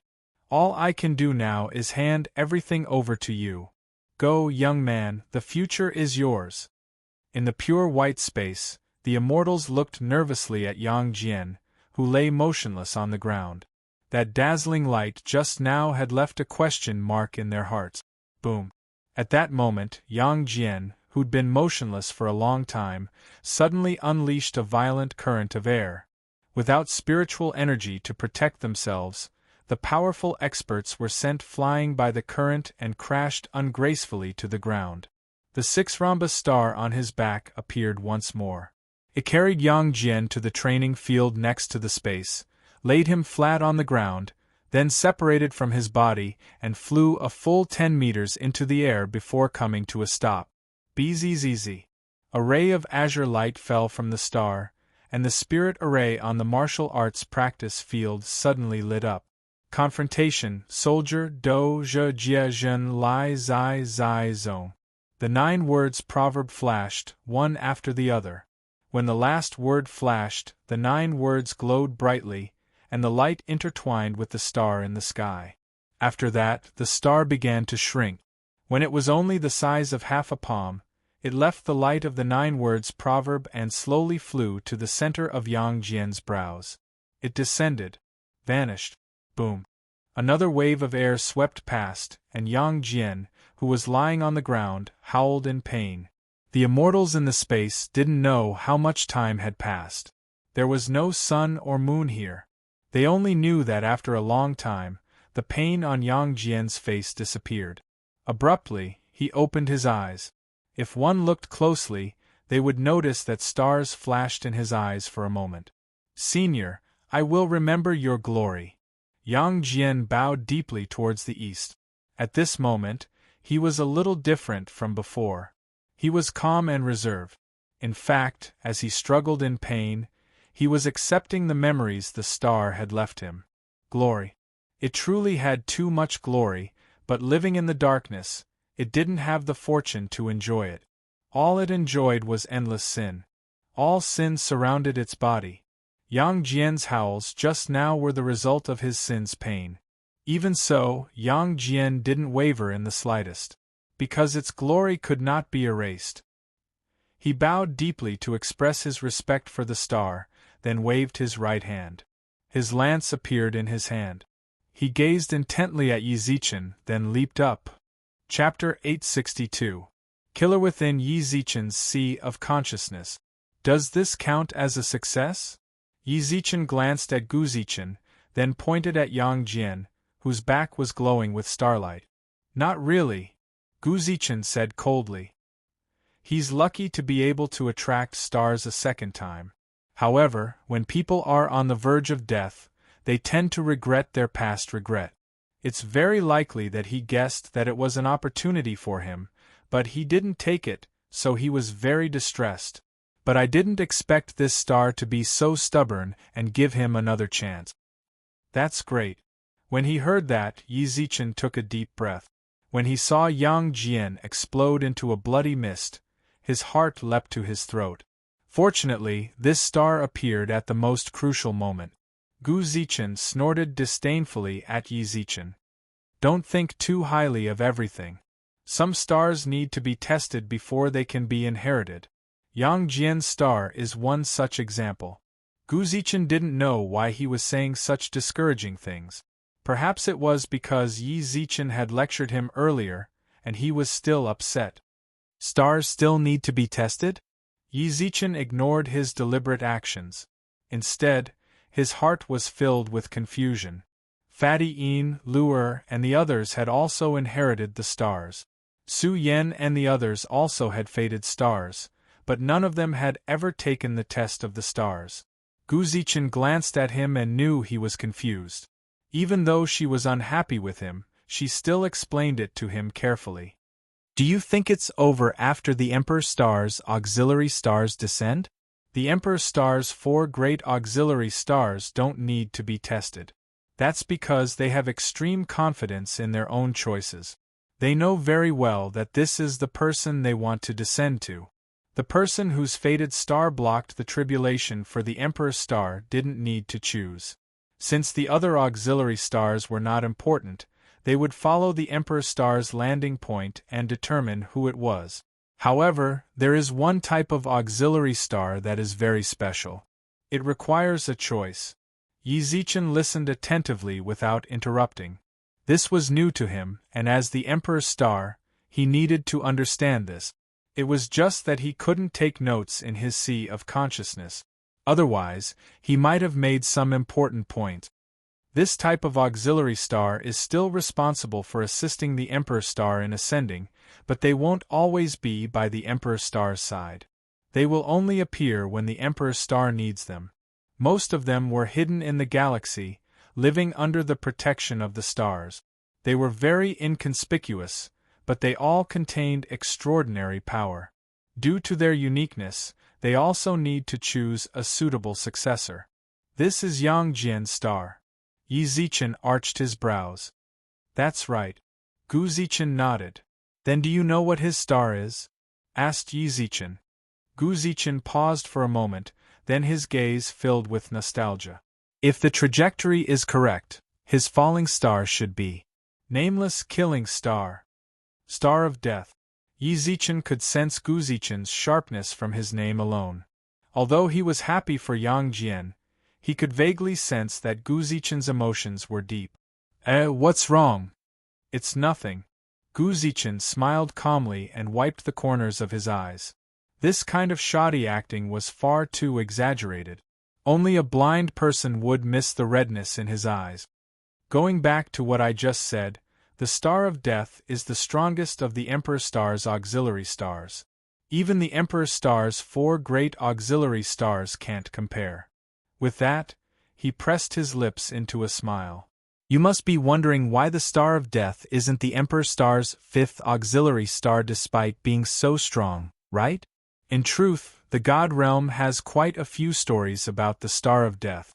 The Star of Death is indeed extraordinarily powerful, but he's not good at socializing.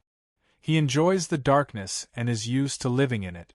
When the primordial Lord of Heaven and Earth was born, the Star of Death had accomplished so much in the military that not even the 4 great auxiliary stars combined could compare. The Lord of Heaven and Earth conferred upon him the title of God of Death, giving him the glory of being second only to one and above all.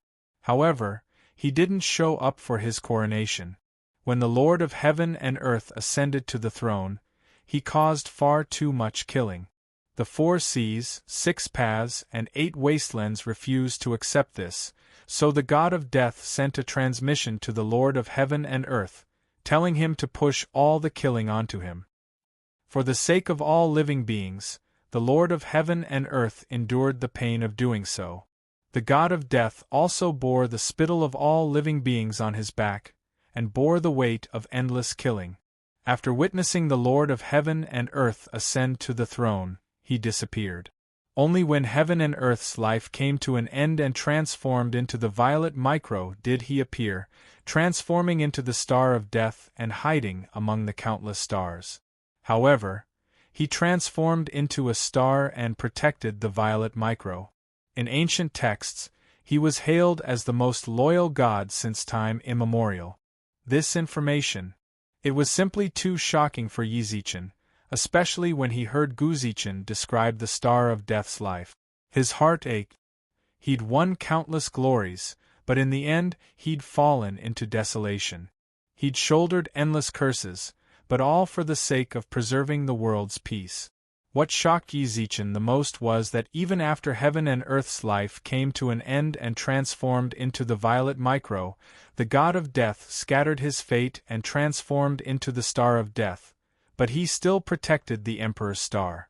Could anyone really do this? The star of death really is the most loyal god since time immemorial. Yizichen couldn't help but sigh in admiration. He'd truly been won over by the star of death's loyalty. Where did you learn this story? I've read through all the ancient texts, but there's no record of the Nirvana stars at all. Of course there are no records of the end of an era. The only reason I know is because of this. Guzichen pointed at his head. Suddenly, a star chart appeared between his brows. Do you understand now? I know all of this because I'm the one who illuminated the Emperor's star. I inherited all of the Master of Heaven and Earth's memories. In my world, I'm also the chosen one. It's just that in the end, I failed.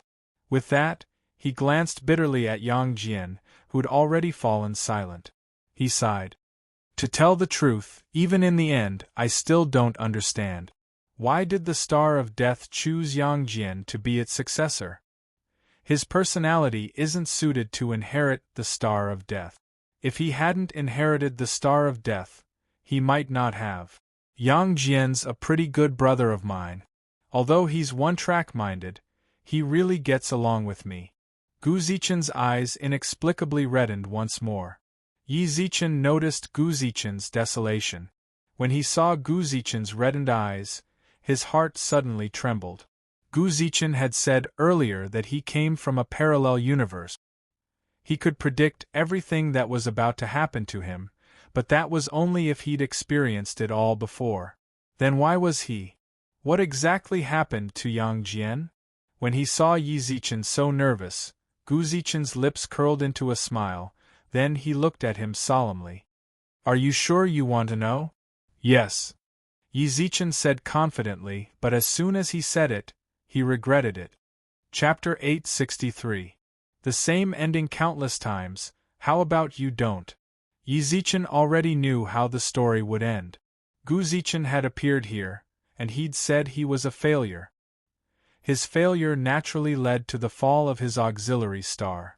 In his own world, Yang Jian was his auxiliary star. His fate was easy to imagine. You don't want to know any more? Guzichen smiled at him, but his smile contained a hint of loneliness. Now that Yizichen knew the outcome, he was naturally hesitant. However, he had another thought. Even if he knew the story's ending, he might be able to turn things around. After a moment's internal struggle, he tossed this vexing question to Guzichen, who'd already experienced it all. Can I tell you? Of course. Guzichen nodded calmly. It just so happens that I need to clarify your misunderstanding of me. Then, go ahead, said Yizichen after a moment's hesitation. All right, I'll start with what you said earlier. Guzichen looked at Yizichen, a hint of mockery in his eyes. Earlier, you said I was the one who dragged you into this mess, right? Yizichen nodded. If he really wanted to trace it all back to the source, Guzichen was the one who'd brought him into contact with the immortals of the heavenly court. After that, a series of questions came one after another. It was like a butterfly effect. He couldn't escape responsibility. In truth, a long time ago, I thought the same as you, said Guzichen. Guzichin suddenly laughed. To tell the truth, it's no wonder we're the same person from a parallel universe. Even our thoughts are shockingly similar. What do you mean? Yizichin frowned. He didn't know why, but he felt like. Did you know? In truth, I got involved in all of this because of someone called Guzichin. It's just that I got involved in a different way. Boom. When he heard this, Yizichin's consciousness felt like it was about to explode. His heart clenched, and he stared at Guzichin in disbelief. That's not a very good joke, said Yizichin. You said you got dragged into this mess because of Guzichin, but why are you both Guzichin and I'm Yizichin? Do you think I'm joking? Guzichin pressed his lips into a smile. In that case, I can confidently tell you that this isn't a joke. It's real. Furthermore, back then, my name was still Yizichin. As for why you're Yizichin and I'm Guzichin, you'll naturally understand once you reach the God realm. Don't look at me like that. Guzichin noticed the suspicion in Yizichin's eyes, then sneered. Actually, there's something else I wanted to tell you. That Guzichin who dragged me into this mess. He used to be called Yizichin too.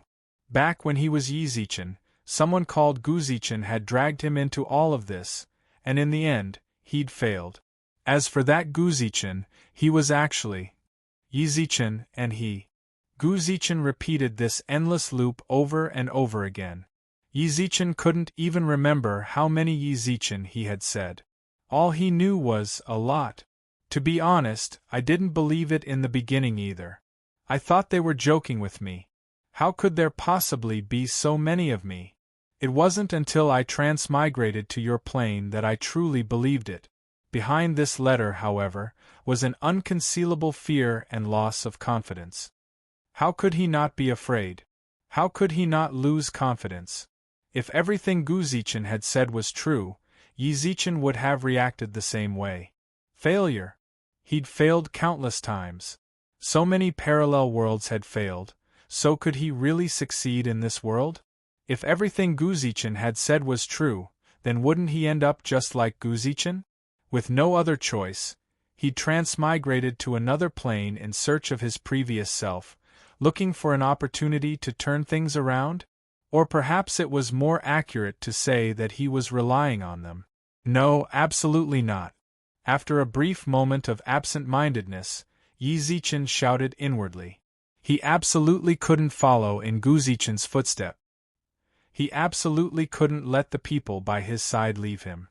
Yizichin clenched his fists, but that didn't give him much confidence. In truth, after learning the truth about Guzichin's words, he felt powerless. So many of his predecessors had failed. Could a simple shout solve everything? Gradually, he lowered his head, like a rooster that had lost its will to fight. See, you and I really are alike. After observing Yizichin's every move, Guzichin shrugged and laughed. Back then, I was just like you. I clenched my fists and shouted that I'd stop everything, but in the end, I lost all confidence. Guzichin, on the other hand, looked at me quietly, then repeated the same words I just said. But do you want to give up just like that? Of course not. Yizichin snapped his head back up, his eyes spitting fire. I'll definitely put an end to everything. Your thinking is good. Or perhaps I should say that every single one of you thinks the same way. Yizichin, I can't deny that when you said those words to me earlier, I resented you. But you, me, and everyone else in the parallel universe were the same kind of people. Guzichin looked at Yizichin warmly. He really could see a shadow of himself in Yizichin. Back then, he'd been just like Yizichin, furious and roaring in his heart. But in the end, wasn't it still the same? Guzichin's lips curved into a bitter smile as he spoke again. Guzichin continued, Earlier, you even said that if you walk the path of my failure, the only result would be failure. But let me tell you, you were wrong. Everything I've arranged for you isn't the path I want to walk. Countless parallel transmigrations allowed us to continuously perfect our strategy. What I'm going to teach you now is a perfect strategy based on my failure. I've even made some minor adjustments to this strategy. We who transmigrated here have a somewhat limited vision. They all naively believe that we are the children of heaven's mandate, that we are the existences that will end everything. But they've all forgotten that when we became the children of heaven's mandate, the heavens chose the twin emperors. They didn't put that person in, but this time I've made him a target to turn the tables on. I want to try and see if there's a possibility of changing if I assist him. It's just that, unless it's absolutely necessary, I don't want to put him in an important position. Why? Yi Zichen frowned. The heavens chose the twin emperors. Perhaps he. Don't jump to conclusions so quickly. If I tell you his name, I don't know if you'll still think the same way. Who? Chapter 864. Gulithe Buddhist Domain. His bald head was draped in a kasaya, and he knelt devoutly on a prayer mat. He held a scroll of Buddhist scriptures in his hands, and the table beside him was piled high with them. He calmly recited each character on the scroll until he read the last character. Then, he closed his eyes and thought about the great Tao in the scripture. After a long while, he closed the scroll and placed it at the very top of the pile. Amitabha. He calmly chanted the true meaning of Buddhism. Before long, a bodhisattva floated over to the ancestral hall. He knelt in. Guli. The bodhisattva standing at the door called out softly. Guli calmly turned around and bowed. Your disciple greets you, Bodhisattva Guanyin. The Buddha said that once you've read all 3,000 Buddhist scriptures, he sent me to ask you a few questions. Do you want to leave, or do you want to stay in the Buddhist domain and convert to Buddhism? Guanyin Bodhisattva asked faintly. This was what Buddha had told him before he left. He'd originally planned on following the Buddha to participate in the struggle for supremacy, but the Buddha had predicted that he'd completely comprehend the scriptures by then, so he'd left him behind to help him. I can leave. Guli, who'd been in the Buddhist domain for so long, felt his heart ripple. He'd been thinking about this day and night, all for the sake of leaving this place. Convert to Buddhism. Tui. I don't want to waste the rest of my life in this bunch of bald donkeys. He was the emperor chosen by heaven, the one who'd illuminated the emperor's star. In the future, he was bound to shine brilliantly. Furthermore, he still had to go out and deal with that guy. As he considered this, a hint of viciousness welled up in Gu Li's heart. Guli, a soft voice reached Gu Li's ears. Instantly, his viciousness dissipated. He pursed his lips and gathered his thoughts. After a long while, his expression returned to normal. He turned to Guanyin and said, Your disciple doesn't know. Please, Bodhisattva, point me in the right direction. You're not done with the world of mortals and you've yet to sever your karma. Converting to Buddhism is indeed a bit far-fetched. However, for you to comprehend all 3,000 Buddhist scriptures in such a short time, you're a peerless genius of the Buddhist domain. I can't redeem you. Before Buddha left, he said to leave everything to you and let you decide for yourself. With that, the Bodhisattva turned around and left the ancestral hall. Once you step out of this door, you will no longer be a disciple of my Buddhist region. You can choose for yourself. Yes. Guli stood within the ancestral hall and bowed to him. Even after the goddess of mercy disappeared from his line of sight, he didn't move a muscle. An hour passed. Guli, who'd been staring at the door the entire time, retracted his gaze. However, he did not leave impulsively. Instead, he returned to the spot where he had been reading the Buddhist scriptures and placed them back in their original positions. Afterward, he picked up the broom in the room and cleaned the inside of the ancestral hall. Arriving at the door, he knelt down and kowtowed. He left resolutely. This kid is not bad. Within a certain courtyard in the Buddhist domain, the great strength Bodhisattva of great courage looked at the scene on the stone table and nodded. It was obvious that Gu Li's actions before he left had given him a lot of credit. He's not finished with the world of mortals. His departure is inevitable. Yet, he still knew what to do before he left. It seems the scriptures helped him gain some enlightenment. Amitabha. Great courage, you're too superficial, laughed the Bodhisattva, then shook his head and poured him a cup of tea. What is it?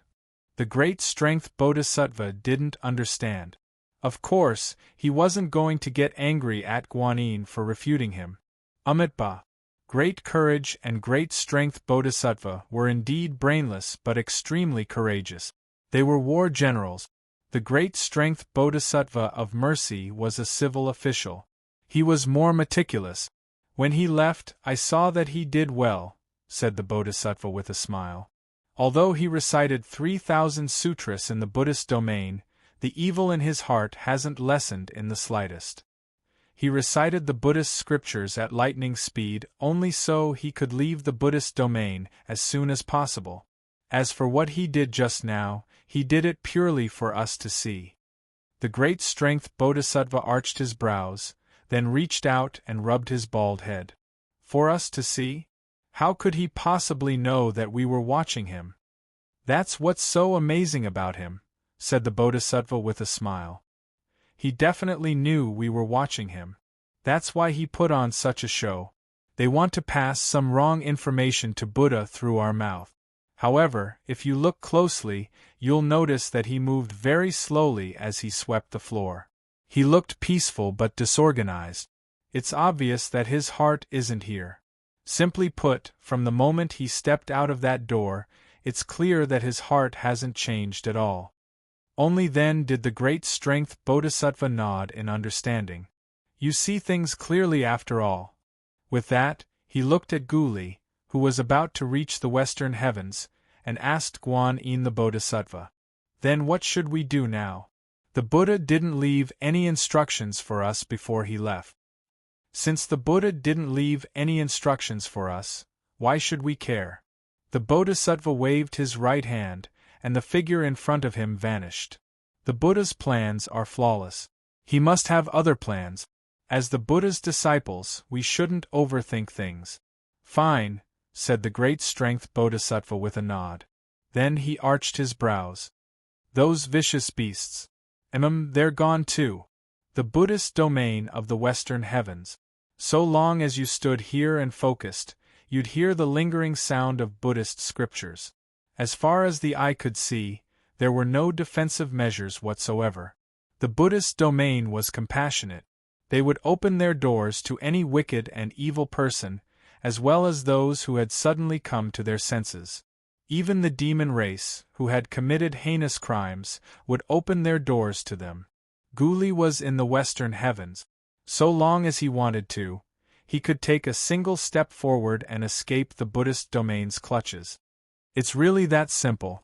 Guli stood in place for a long time. He hadn't taken a single step forward.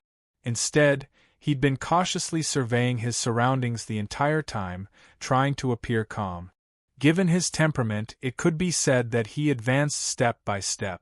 Every step he took had to be calculated. No matter what happened, he was used to thinking about the dark side. His philosophy was that it was always better to think about the bad side than the good side. From the moment he'd stepped out of the ancestral hall, he'd been thinking that perhaps all of this was just the Buddha's way of testing him.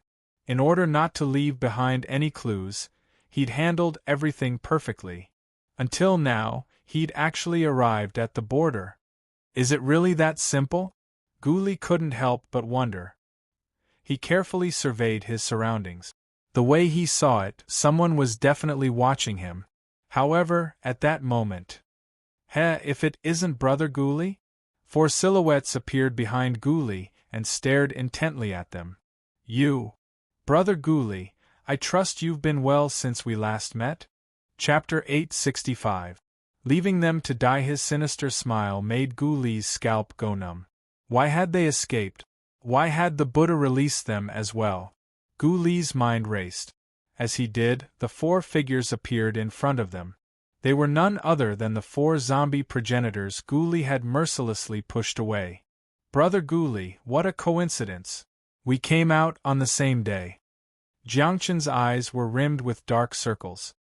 His pupils were pitch black and filled with faint resentment. His lips curled into a smile as he looked at Guli playfully and cruelly. Every time he closed his eyes, he recalled how Guli had mercilessly pushed them away from the nine-tailed fox clan. Back then, he'd sworn that if he ever got the chance, he'd seek revenge. Fortunately, the Buddha hadn't killed them outright. Instead, he'd taken them into the Buddhist domain and made them eat vegetarian meals and chant sutras. To vicious beasts like them, living like this was worse than death. But whenever he couldn't hold back any longer, he'd imagine Guli betraying them. They really had to thank him. If it weren't for Guli, they might have been tortured to death already. Anyone could sense how tense the atmosphere was, especially Guli. His lips kept wriggling, and his mind kept spinning as he tried to think of an excuse to say it. "What, Brother Guli, are you unhappy to see us?" asked Jiangchen. "Brother Jiangchen, you must be joking." "Of course I'm happy to be able to see you all," blurted Guli. Guli blurted this out, then smiled. "We're allies who advance and retreat together. Now that I see you're all safe and sound, I'm finally able to breathe a sigh of relief." "Then we really have to thank you, Brother Guli." "You're welcome, you're welcome." Guli smiled sheepishly, but his gaze never left their surroundings. "It would be wonderful if a bodhisattva appeared. Actually, I was worried that you wouldn't be able to endure the pain of chanting sutras." "Of course we couldn't," said Jiangchen, his expression darkening. Jiangchen's expression darkened. "But it was Brother Guli who helped us endure that inhumane torture." "So it was me." Guli arched his brows in surprise.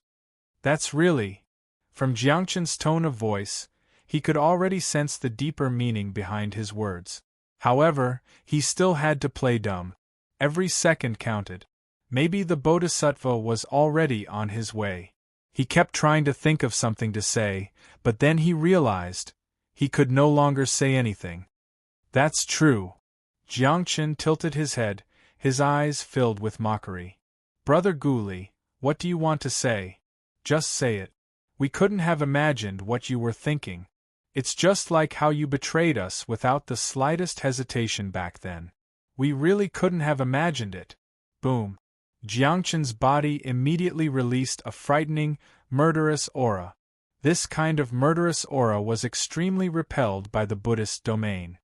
But even so, streams of red air still appeared around his body. "Why are you talking so much nonsense with him? Just kill him directly." The shirtless Ingo snorted. "I agree," said the Lolita. The ugly Hanbo with the Lolita voice also spoke. Her gloomy face made her look even uglier. "He betrayed us without hesitation, and even made us eat vegetarian and chant scriptures in this wretched place. This kind of torture is all thanks to him." "I have no objections," said Ho Ching with a sinister smile. 4 streams of shocking murderous aura locked onto Guli. They could sense his hatred. "The Buddhist domain's sacred land isn't a place for you to behave atrociously." A thunderous roar shook the sky. Guli knelt to the ground, trembling in fear. "Amitabha, Bodhisattva, your disciple is willing to convert to the Buddhist path." This was the only place that could save his life. He clutched at his last straw of hope and prayed devoutly. The zombie progenitor's expressions flickered. If Guli converted to the Buddhist path, they'd never have any hope of revenge. Jiangchen steeled his resolve. Ignoring the roar, he slammed his right hand into Guli's head. Guli knelt on the ground, unwavering. He firmly believed he'd be saved. Impudent! As expected, just as Jiangchen's hand was about to land on Guli's head, an enormous hand appeared in the sky and slammed towards him. The great strength Bodhisattva instantly appeared in front of Guli. He frowned and roared, "The Buddhist path doesn't tolerate blood. Buddhists don't see blood. You actually want to commit murder here?" Jiangchen forcefully endured the great strength Bodhisattva's attack. He tasted sweetness in his throat, then coughed up a mouthful of blood.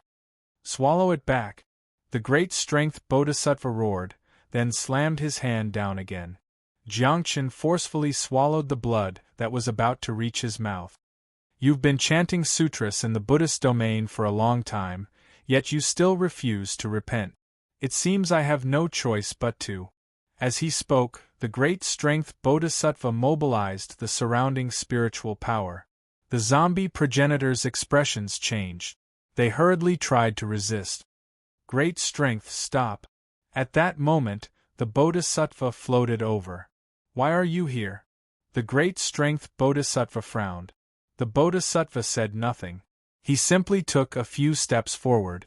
When Guli saw him, he hurriedly knelt on the ground and crawled forward. Bodhisattva, your disciple is willing to convert to the Buddhist path. Please allow me to stay. The Bodhisattva glanced coolly at Guli, then helped him to his feet. I already said that the moment you left the ancestral hall, you ceased to be a disciple of the Buddhist path. That means you've severed all ties with us. Then, he looked at the zombie progenitors and said, You're the same. However, the Buddhist path is peaceful. This isn't a place for you to fight. If you have grievances, go outside and settle them. He waved his right hand, and the zombie progenitors and Guli disappeared. The great strength Bodhisattva frowned in confusion. Great compassion, aren't you just sending that Guli kid to his death? Buddha is merciful. Are you going to stand by and watch? Besides, those vicious beasts are truly stubborn. If we let them go, won't we be bringing disaster to the world? Don't worry about it so much. The Buddha must have his own plans. Let's go back. After a moment's hesitation, great strength followed Guanyin and left. But Guli and the others. What merciful Buddha! Bullshit. The zombie progenitors spat into the air. Not far from them, Guli knelt on the ground, his eyes brimming with terror. Brother Guli, it seems the Buddha doesn't want to save you either. Jiangchen narrowed his eyes and sneered. He licked his lips and strode forward. Guli's eyes flashed as he watched them. Then he pulled a crystal from his pocket and gestured as if he were going to break it. Chapter 866. Jiangchen stopped. The other zombie progenitors stopped as well. They stared at the crystal in Guli's hand, their eyes shining with greed. Only then did Guli rise to his feet and stare ahead vigilantly. The crystal in his hand was faint purple and long. It was translucent, and its inside seemed to glow with a bewitching light. It wasn't particularly hard. All he had to do was use a bit of force. He'd snap it in two. You still want to kill me? Guli's eyes flashed with mockery.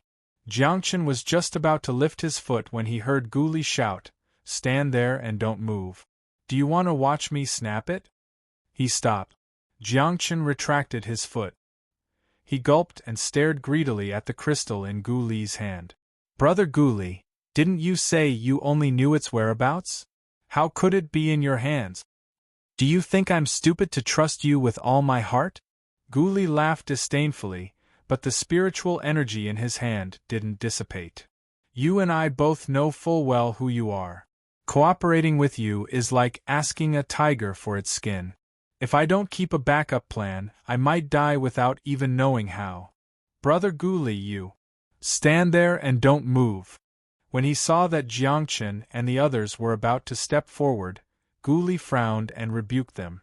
The zombie progenitors smiled sheepishly and stopped. They stared greedily at the crystal. They really wanted it, but the crystal was in Guli's hands. If he broke it, all they could do now was wait. You want to kill me? Tui. Guli spat hatefully, but the four zombie progenitors didn't dare show the slightest hint of displeasure. Brother Guli, since the crystal is already in your hands, shouldn't you keep your promise and hand it over to us? In exchange, we can complete your mission. Ho Qing rubbed his hands together and smiled sheepishly. Guli narrowed his eyes and squeezed the crystal. You want it? The zombie progenitors nodded. Do you take me for a 3-year-old? Guli's expression changed. He snorted. It's my life-saving treasure now. If I give it to you, you might just kill me. Brother Guli, what are you saying? All right, shut up. Guli snorted coldly. I know you urgently need this crystal to regain your primordial divine power, but I'm very dissatisfied with your behavior just now. Guli, don't go too far. Didn't you sell us out earlier? Hanba rebuked him angrily. Jiangchen's heart skipped a beat when he saw this. He reached back and slapped Hanba across the face. Shut up. After slapping her, Jiangchen lowered his posture to the lowest he could muster, then bowed. Your Excellency Guli, how do you want to give us this crystal? Seeing Jiangchen's actions, Guli nodded in satisfaction. Not bad. You have a clear view of the current situation. You are not as brainless as that ugly woman. When Hanba heard this, a fierce light flashed through her eyes. Jiangchen turned around and glared at her.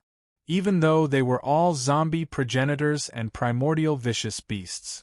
However, Jiangchen held the highest position among them. Not daring to disobey the general, Hanba could only clench his teeth and hang his head. Not bad, not bad. I'm very satisfied. Guli was no longer as nervous as before. He smiled calmly and nodded repeatedly. If you want this crystal, it's very simple. Just follow the original plan and carry out the mission. Once it's over, I'll naturally give it to you. How can we trust you? Jiangchen frowned. Do you really think you have a choice? Guli smiled indifferently, then arched his brows. But I'm not the type to keep my promises. I can swear on my inner demons that so long as you complete the mission I've given you, I'll naturally hand over this crystal to you. There was a flash of purple light. He'd sworn on his inner demons. What do you think? You can relax now, right? Jiangchen stood in front of them, his gaze fixed on the crystal the entire time. After a while, he nodded at Guli. All right, it's a deal. With that, he turned to the other zombie progenitors and arched his brows. Let's go. Jiangchen, are you sure Guli isn't trying to trick us? After they left, Hoqing couldn't help but frown. I don't think he's that kind-hearted. He wouldn't dare disobey an inner demon oath like that, said Jiangchen without hesitation. All we have to do is complete the mission he gave us. Even if he doesn't want to give it to us, the oath will force him to. That's for the best, said Hoqing with a sigh. Don't you think it's strange? Ingo furrowed his brows. The beast god's soul essence is a miraculous treasure from the primordial times. Even up there, it's extremely difficult to obtain. Back in the day, the Eastern monarch Tai was a man of great fortune. He spent his entire life only to find a single beast god's soul essence. With his primordial divine power, he became the supreme ruler of the Yao realm. How did this kid get a soul essence? Some people's luck is just like that. There's nothing to be suspicious about, said Jiangchen. But haven't you noticed? The power within that crystal doesn't seem particularly strong, said Ingo, still frowning. Think about it carefully. Even if the beast god's soul essence was only a billionth of its power, it shouldn't have such weak fluctuations. Actually, that's exactly what I was thinking, said Hanba, who'd been slapped. Jiangchen fell silent. If he thought about it carefully, the fluctuations he'd sensed from the beast god's soul essence were indeed minuscule. Don't think too much about it. Whether it's the beast god's soul essence or not, we have to get that crystal. If he's trying to trick us, we can just kill him to vent our anger. Right now, we're just letting him live a few more days. Guli watched the zombie progenitors leave, until they truly disappeared from his sight. Then, without any hesitation, he fled in the opposite direction. After flying for more than an hour, he finally came to a stop. He looked at the crystal in his hand and panted heavily. Before long, he laughed wantonly. What a bunch of fools! It's just a piece of purple jade stained with the beast god's aura. Do you really think it's the beast god's soul essence? Back then, under extremely dangerous circumstances, he'd had no choice but to come up with this method. He'd gambled that Jiangchen and the others would mistake the crystal for the beast god's soul essence. If he failed, he'd naturally die. If he succeeded, he'd make a huge profit. Fortunately, the zombie progenitors had been too nervous about the beast god's soul essence. They hadn't even noticed. Work hard for me. Once everything's over, I'll give you the purple jade. What's the big deal? Guli sneered as he put the crystal back in his pocket, then narrowed his eyes at the sky. Chapter 867. The one who made you go crazy, Guli. As Guzichin spoke his name, his gaze fell on Yizichin. Unsurprisingly, from the strange expression on his face, one could tell how shocked he was at this moment. It was him. Yizichin's heart trembled. He never would have guessed that the man who'd stood against him in the modern realm was one of heaven's two chosen emperors. Yizichin sighed and put away his expression. Are you sure it's really him? You're shocked, aren't you? Guzichin laughed mockingly, then shrugged. Do you really think I'd lie to you at a time like this? In my space, he was also the one who stood against me. Or perhaps I should say, so long as it's our dimension, Guli stands against us. That's fate. Yizichin muttered to himself in silence. He repeatedly digested the information Guzichin had fed him, then subtly examined his expression. In that case, Guzichin's hatred for Guli was no less than his own. Yizichin looked at him strangely. When Guzichin noticed his gaze, he couldn't help but laugh. Of course you care. I'm going to put Guli on my list of supporters. Based on what you're saying, I already dislike Guli, right? Yizichin didn't deny it. In truth, my hatred for him isn't that deep. Perhaps after a while, your hatred for him won't be as deep as it is now, either. Guzichin pressed his lips into a smile, then gazed off into the distance. Right now, he is indeed the person you hate the most. His way of thinking is the exact opposite of yours. But in the future, you'll find out that he wasn't the one who truly crushed you, who made you watch your friends and family die right in front of your eyes. What? What's so strange about that? You and Guli are just playing around right now. Right now, you have someone to support you, so you're just dealing with each other's moves.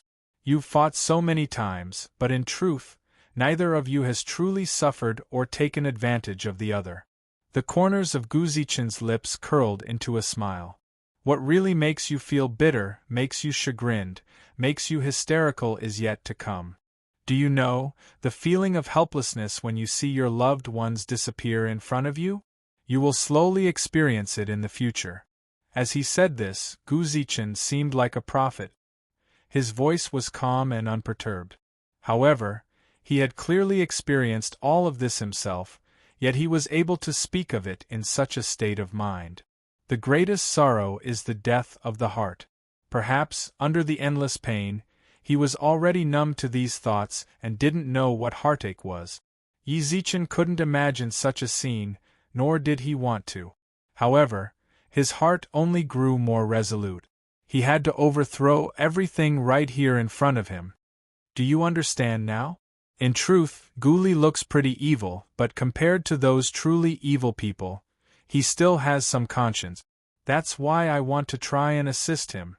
Maybe if he succeeds, the normal world will be liberated, and I'll be able to see those I can only see in my dreams. He smiled faintly, but the bitterness in his heart could be sensed from the corner of his mouth.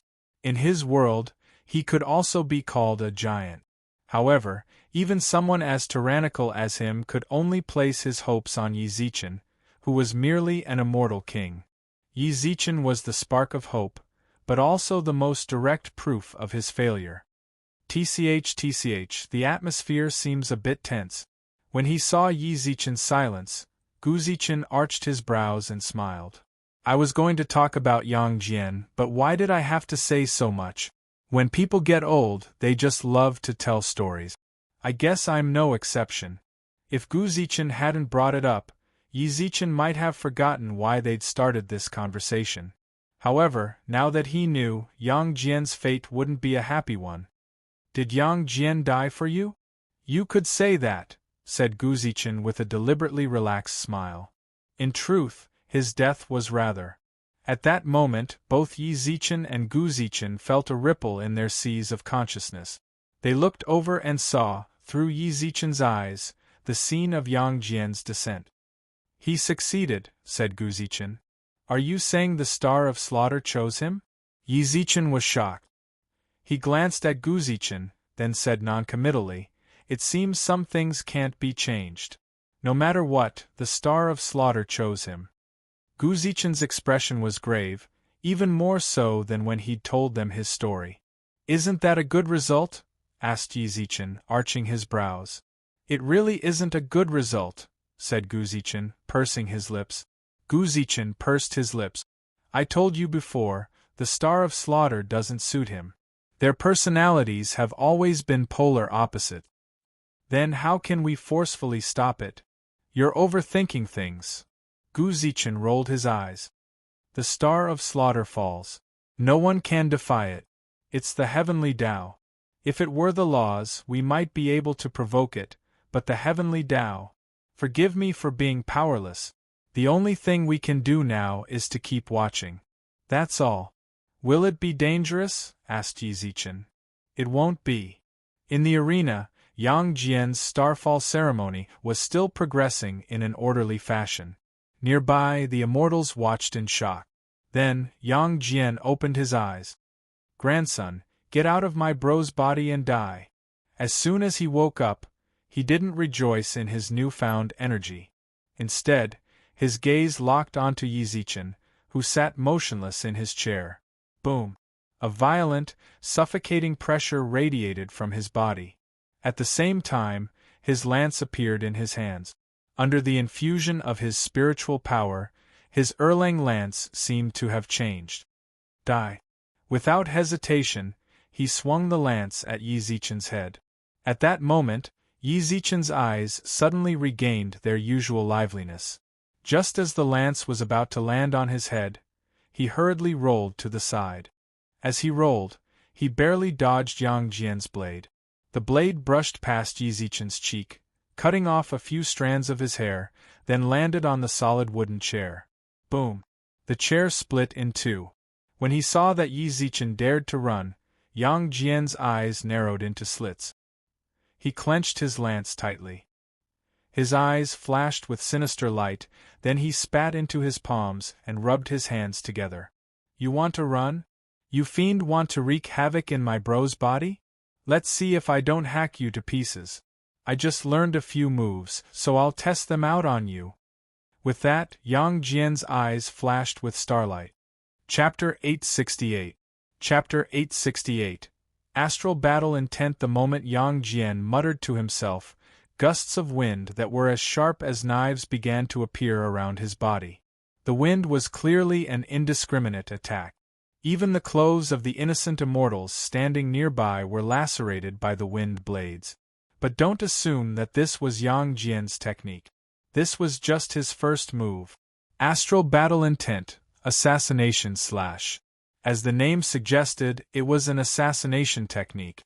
The gusts of wind grew stronger and stronger as time passed. Bloody wounds began to appear on the bodies of the surrounding immortals. Unable to use spiritual energy, they could only dodge. The major powers standing on the platform all retreated to the bottom, out of the range of the wind blade. What's going on with Yang Jian? Who knows? Why can he use spiritual techniques here? And why does his aura seem to far surpass everyone here except the Buddha? Ziwei, he's one of yours, you. How could I possibly know? Ziwei frowned in the face of everyone's questions. Everyone saw what happened to Yang Jian just now. I have no idea what's going on with him. The Buddha mentioned that sky god Yang would ascend to godhood before long. I wonder. One of the immortals asked. All eyes fell on the Buddha. That's right. Yang Jian is no longer an immortal. Shakyamuni squinted his eyes and smiled. Really? The immortals were shocked, but Fushi stared intently at the wind blades around Yang Jian and arched an eyebrow.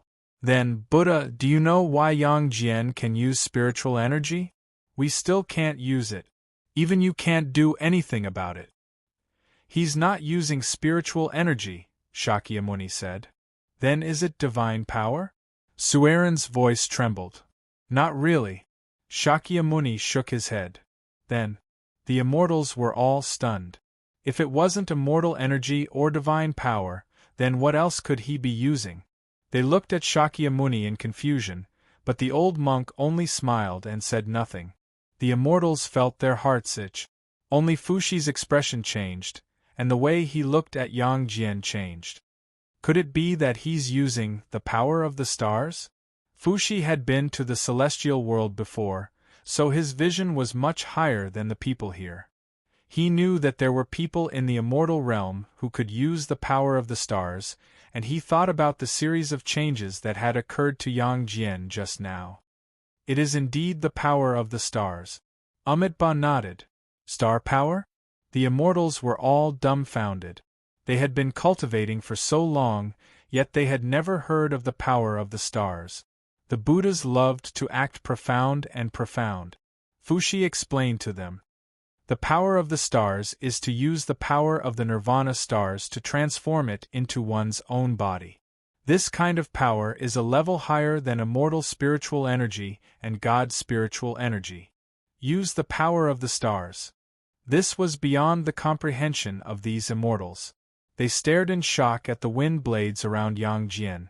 Fushi was the only one who frowned inexplicably as he cupped his hands towards the ancestral Buddha. Buddha, there's something I don't understand. The power of the stars needs to resonate with the nirvana stars, but this is clearly a sealed dimensional space. How is it that war god Yang can still use the power of the stars? Battle intent, said Shakyamuni. He's using the battle intent of the stars. Also, what you said just now is correct, but there's something I need to add. If you want to use the power of the stars, you do need to communicate with them, but if the stars fall directly into your body, that's obviously not necessary, right? If the stars fall into his body, doesn't that mean? He's the Emperor Star's auxiliary star, said Shakyamuni with a chuckle. Fierce winds howled and wind blades circled around him. Meanwhile, the chairs on the steps were chewed to pieces. Yi Zichen nimbly dodged the wind blades like a monkey. Yang Jian, it's me, Yi Zichen. Hurry up and stop. As he dodged the wind blades, Yi Zichen called out repeatedly. However, Yang Jian stood in the middle of the wind blades. All he could hear was the howling of the wind. He couldn't hear Yi Zichen's calls at all. He could only read Yi Zichen's lips. Little brat, you dare curse your grandpa Yang? Fine, let's see if I don't chop you to pieces. Yang Jian, stop. Yi Zichen yelled like a monkey jumping on a horse. You dare curse me? You're seeking death. Yang Jian glared at him, eyes as wide as bronze bells. Then he closed his eyes and clenched his fists. This surging power of the stars. I'm so strong. Grandson, you're just unlucky to have run into your grandpa Yang.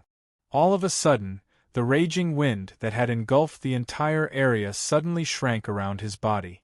The howling winds formed a wall of wind around him. Outsiders couldn't see what was going on inside at all. Whoosh!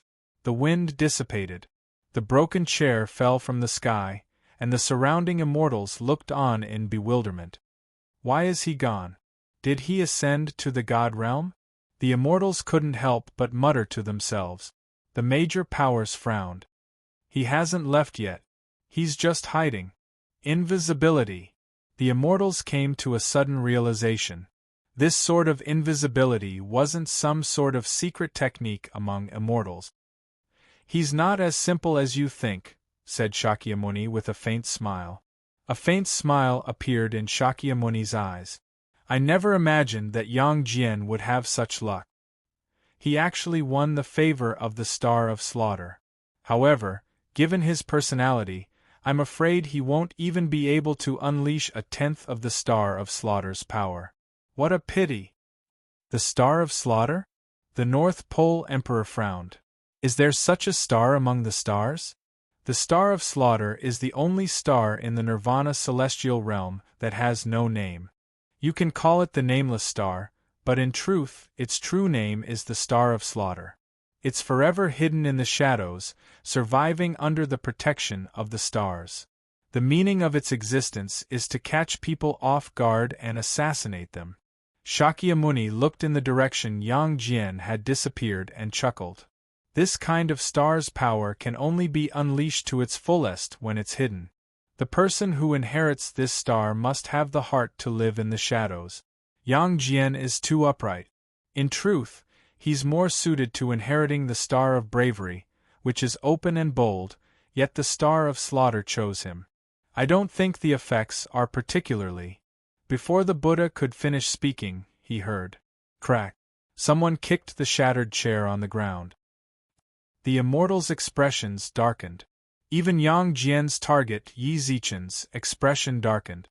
As the person in question, Yi Zichen naturally didn't believe Yang Jian had ascended to the god realm. He could sense an aura locking onto him. However, what was he doing?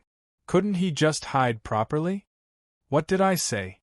Yang Jian isn't suited to inherit the star of slaughter, is he? Even the Buddha couldn't help but complain. After kicking the chair, Yang Jian, who was hiding in this space, also blushed. Therefore, he decided not to hide anymore and directly revealed his body. Die. He swung his lance without hesitation, but at that moment, bang! He was in the middle of swinging his lance when he suddenly tumbled backwards. Chapter 869. Yang Jian vs. Gu Zichen. A dignified roar reverberated through the sky. The immortals instinctively looked up and saw a black-robed Gu Zichen float down from the sky. The chair Yang Jian had destroyed reappeared in the air. Gu Zichen waved his sleeves and sat on it. The immortals couldn't help but look at each other. This expert, was he the one who'd been organizing the struggle for the three realms all along? Your Excellency. The North Pole Emperor couldn't help but speak up. In truth, he'd wanted to call Gu Zichen Senior. However, no matter what, he was still the head of the Heavenly Court. If he called himself Junior, the Heavenly Court's immortals would see him lose face. Besides, there were so many immortals from the underworld and immortal region around. He couldn't tarnish the Heavenly Court's reputation. Gu Zichen sat on his chair and swept his gaze coldly past the immortals. Most of them couldn't help but back away from his piercing gaze. After that, he looked at Yang Jian. Yang Jian. Yi Zichen ran over to Yang Jian's side and helped him up, who was panting heavily on the ground. Bro! Yang Jian smiled miserably. Although Gu Zichen had held back a lot of his strength, it still wasn't something someone who'd just become a supreme could withstand. I got you out. When he heard that, Yi Zichen's expression darkened despite himself. Just now, he'd nearly killed him. But when he considered that Yang Jian's intentions were good, and that he was just a one-track mind, Yi Zichen couldn't say anything about it. Yi Zichen smiled and nodded, then looked at Yang Jian worriedly. How are you doing? I, Yang Jian, am the Heavenly Court's war god. A little injury like this is nothing. Yang Jian laughed contemptuously, and a faint blue light appeared around him. Before long, the paleness faded from his face. He narrowed his eyes and rose to his feet. He reached out with his right hand, and the lance he'd tossed aside buzzed and flew into his hand. Boom! The instant the blade entered his hand, his aura skyrocketed to its peak. Boundless star energy lingered around him. Suddenly, he disappeared from everyone's sight. A few seconds after he disappeared, Gu Zichen sat in his chair and looked ahead coldly. He flicked his finger. Humph! A low grunt echoed through the air. Yang Jian had appeared in front of Gu Zichen at some point. He raised his lance high into the air, then slammed into a stone pillar like a cannonball. Bang! He landed. There was a crack where he'd hit the stone pillar. The surrounding immortals couldn't help but raise their brows when they saw it. Because they were very curious about the birth of this space, they had tested the hardness of the materials here. Apart from the wooden seats, the stairs, the ground, and the stone pillars standing on both sides of the stairs were made of wood. Even if they used their strongest attacks, they would not be able to leave any marks on them. Even the North Pole Emperor's shuriken, which was a divine tool, couldn't even leave a scratch on the ground. However, Yang Jian's collision had caused the pillar to crack. They simply could not imagine how strong the impact was. More importantly, humph! Yang Jian wasn't injured. He simply laughed disdainfully, dusted off his sleeves, and rose to his feet. You're pretty strong, aren't you? It seems if I don't warm up, I won't be able to beat you. Yang Jian grinned and licked the corner of his mouth. He threw the lance in his hand to the ground and began to exercise his muscles and bones.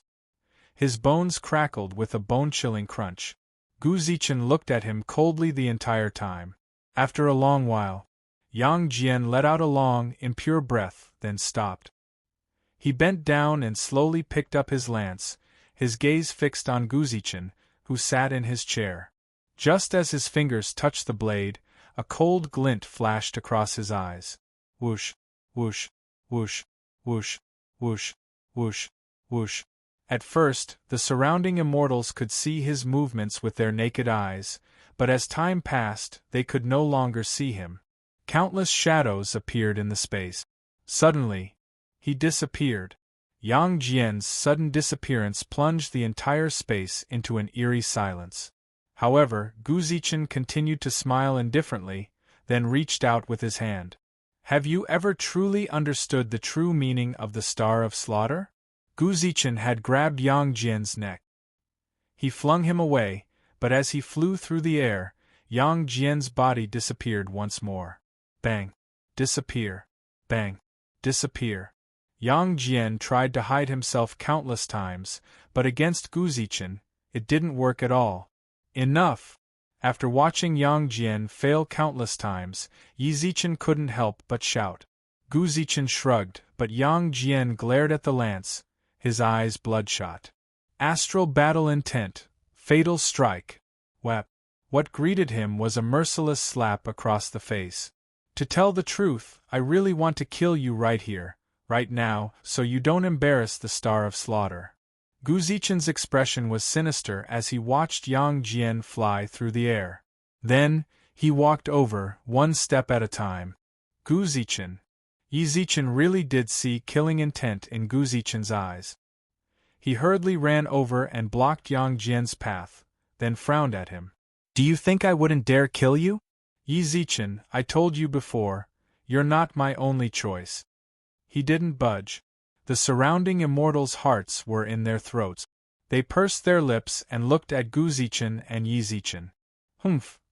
Gu Zichen snorted, then returned to his chair and sat down. The immortals finally relaxed. Yi Zichen looked back at Yang Jian and said, Don't worry, Yang Jian. Are you all right? It's just a small injury. Yang Jian wanted to put on a brave front, but he couldn't help but cough up a mouthful of blood. He wiped his mouth, then laughed awkwardly. This guy's pretty strong. I can't really beat him. Of course he couldn't beat him. Even though Yang Jian had received the Star of Slaughter's inheritance, he'd only received it recently. Right now, he was just barely an Earth Supreme. Gu Zichen had long since become a giant. He was at least a ruler. The difference between them was like the distance between heaven and earth.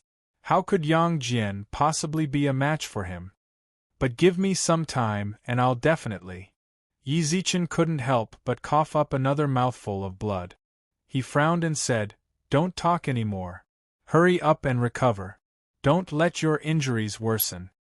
Hey, I know. Yang Jian grinned, and the power of the stars began to appear around his body, wrapping him up within. When he saw this, Yi Zichen finally relaxed. His expression darkened, and he narrowed his eyes at Gu Zichen. Gu Zichen. Chapter 870. Earnest and earnest instruction. When Yi Zichen saw that Gu Zichen's gaze didn't waver in the slightest, he couldn't help but recall how his eyes had reddened at the mention of Yang Jian. That didn't seem fake, but why had he attacked Yang Jian so viciously? Do you know what the Star of Slaughter is? Gu Zichen suddenly spoke up and sneered. The Star of Slaughter's previous incarnation had the word dark in it. Dark means concealment, concealment. He exists to catch his enemies off guard and deal them a fatal blow. Gu Zichen smiled calmly, then turned to Yi Zichen. Do you want to blame me for attacking Yang Jian too harshly? Did you know that I already held back? If I wanted to, he'd have died countless times over. I held back over and over again because I wanted him to gain some enlightenment, but what did he get in return? He rose to his feet and walked towards Yi Zichen and Yang Jian. Gu Zichen. I won't do anything to him, but there are some things I want to say to him directly, said Gu Zichen. Can you step aside? Brother Yi, step aside. I refuse to believe this bastard can do anything to me. Yang Jian laughed disdainfully as he healed. Yi Zichen hesitated for a moment, but in the end, he left. There was nothing he could do. Even if he stood in Gu Zichen's way, he and Yang Jian would die anyway. At the end of the day, he was still too weak. Even so, before he left, he looked solemnly at Gu Zichen and said, "Don't worry. You'd best not do anything out of line." Gu Zichen arched his brows and shrugged. Yi Zichen stepped to the side. Yang Jian looked at Gu Zichen and snorted. What do you want to say to me?" His words weren't pleasant to the ear, especially at a time like this. The surrounding immortals were afraid Yang Jian would anger this expert. But Yang Jian didn't care. Right now, he couldn't beat Gu Zichen, so all he wanted to do was teach him a lesson. Gu Zichen had taken over his brother's body and beaten him so badly. As Yang Jian, Yang Sky God, he couldn't just swallow this. See? This is one of the reasons why you're not worthy of inheriting the Star of Slaughter. Gu Zichen wasn't offended by Yang Jian's curses. He simply smiled mockingly at him. Your aura is too upright, and your hostility towards others is too obvious. Do you know why I can detect your position as long as you hide? Isn't it just because your cultivation is high? If I was the same as you, I would be beaten to the point of crying for my parents, Yang Jian said disdainfully. I can't deny that. Gu Zichen chuckled and nodded. But even if I suppressed my strength to your level, I could still locate you. Do you know why? Who can't brag? Yang Jian pursed his lips.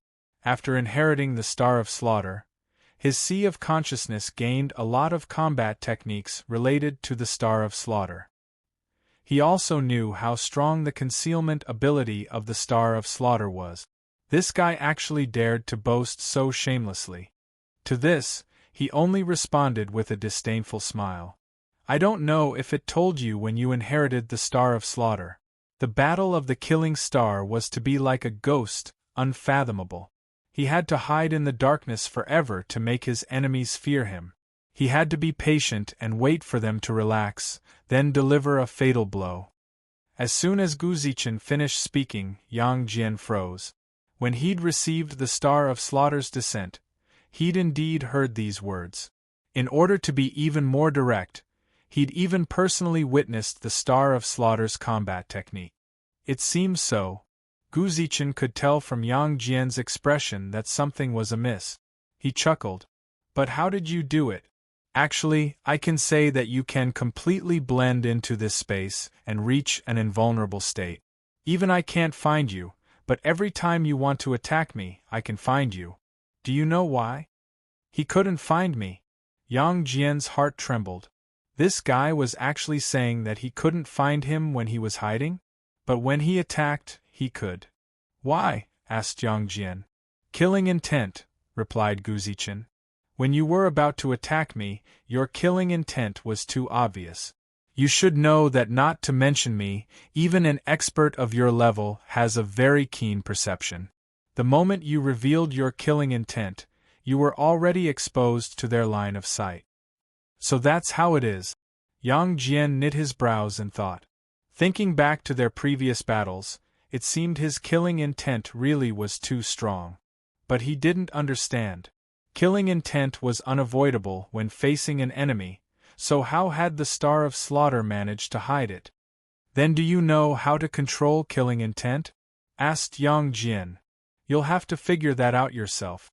Since you've inherited the Star of Slaughter, you naturally know how to control killing intent. It's just that you're too impatient right now and haven't fully grasped the Star of Slaughter's true essence.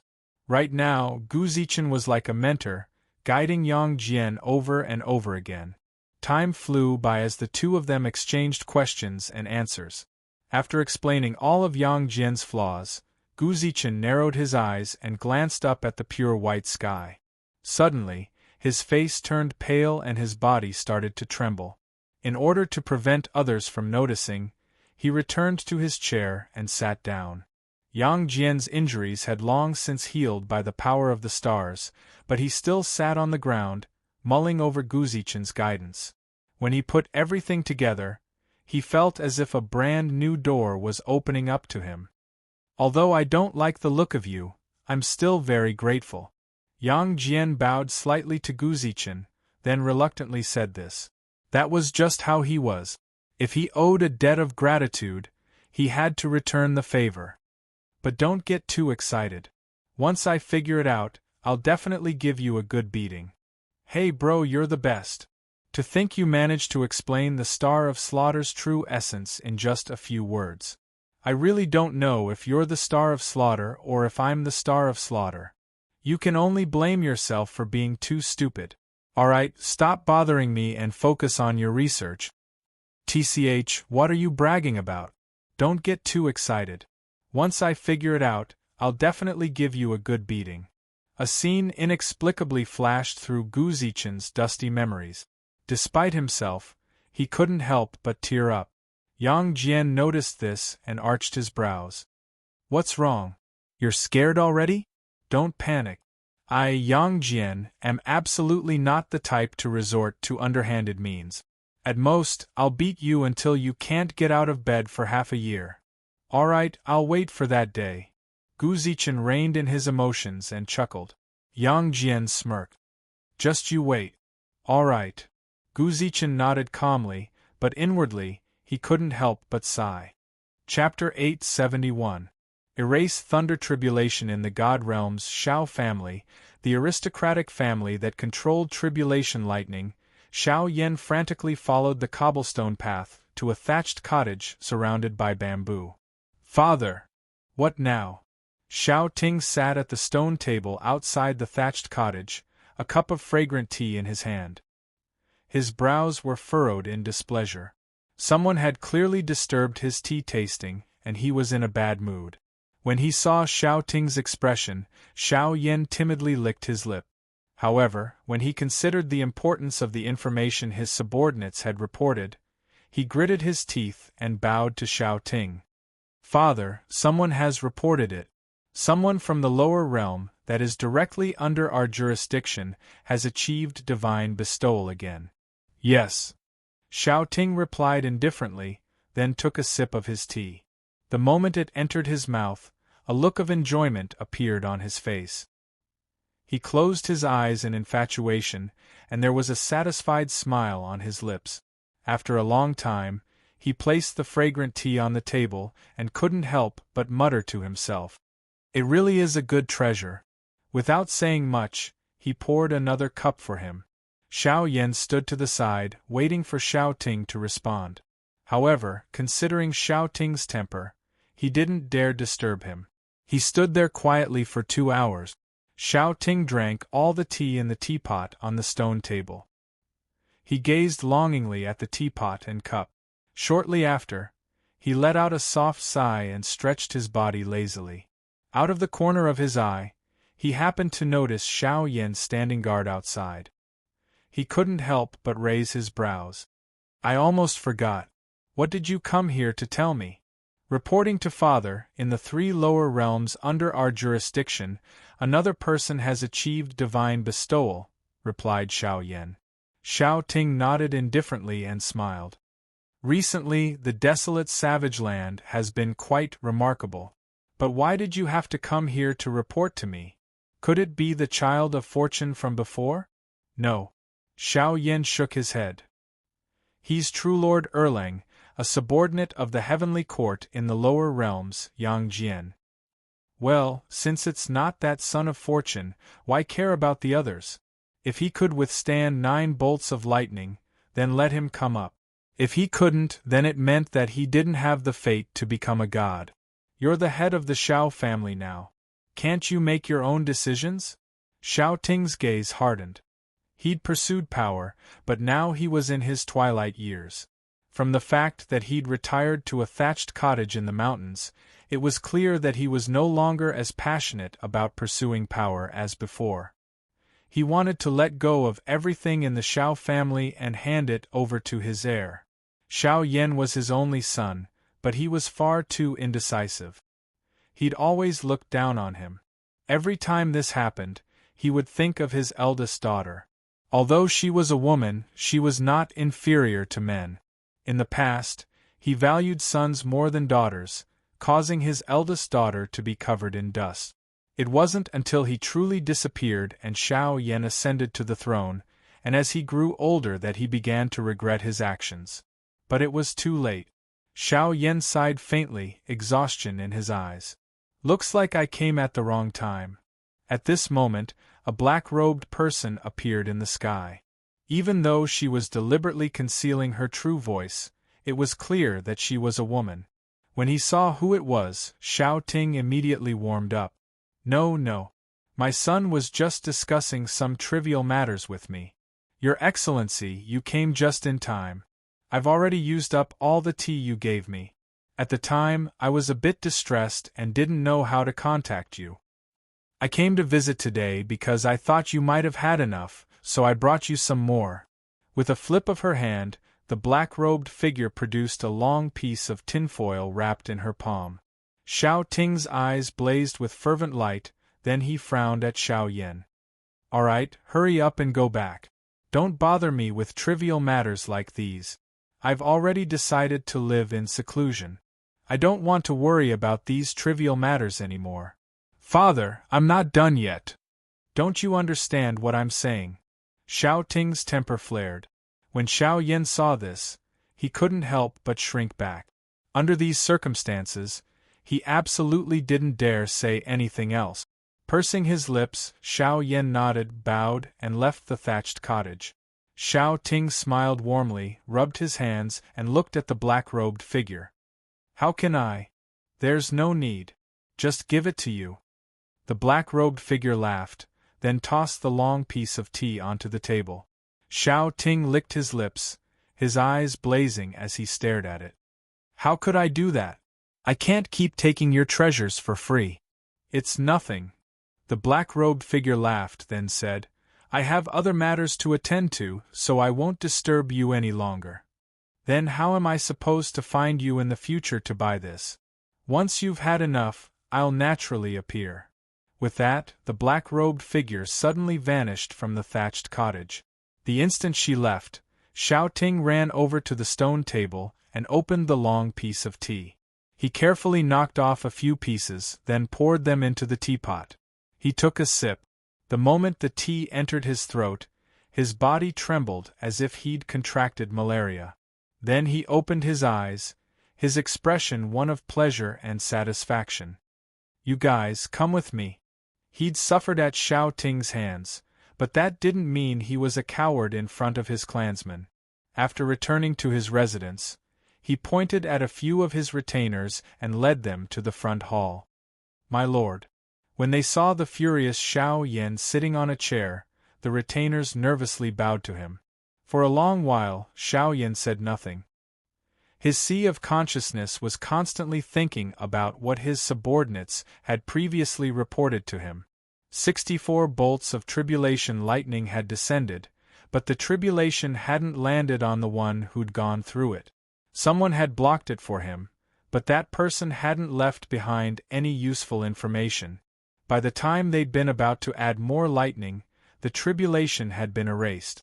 There were actually quite a few people in the God realm who had the ability to erase their Xiao family's tribulation lightning. But the Xiao family was a prestigious aristocratic family. Erasing their tribulation lightning was like slapping them in the face. Who would do such a thing? Inexplicably, he suddenly thought of Xianji, who'd opposed his father with equal harshness.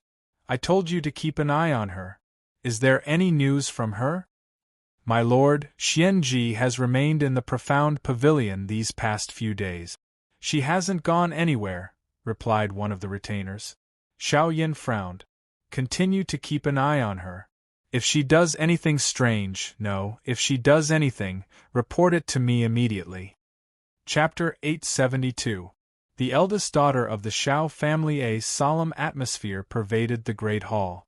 Xiao Yan stared at the two below, his brows deeply furrowed. Xiao Ting's recent behavior left him with no choice but to pay attention.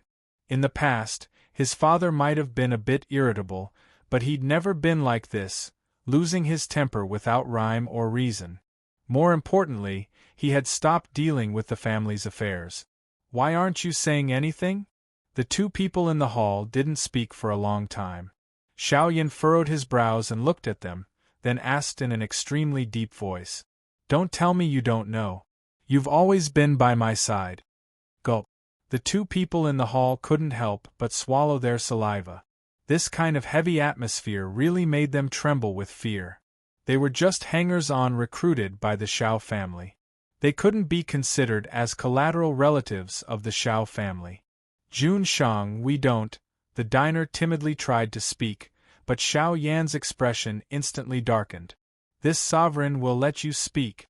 A faint coercion was exerted on the diners, and a trickle of sweat uncontrollably flowed down from the top of their heads. Right now they were really in a dilemma. On one side was the old lord, and on the other side was the current lord. As his thoughts spun, the slightly thinner man among the customers spoke. "Jun Shang, we don't know much about the person who is close to old Jun Shang. However, half a month ago, this person suddenly appeared and gave the old Supreme Lord a bag of fragrant tea. After that, she disappeared. After that, as long as Lao Juan's fragrant tea is almost drunk, she will appear." "Oh!" Xiao Yan locked the door and muttered to himself, but his heart was at a loss. To be honest, the series of actions just now was all an act. In fact, he had never valued power, nor did he have the temperament to deal with it. However, the throne had been passed down to him, so he had no choice but to put on an act. "Don't you know who she is?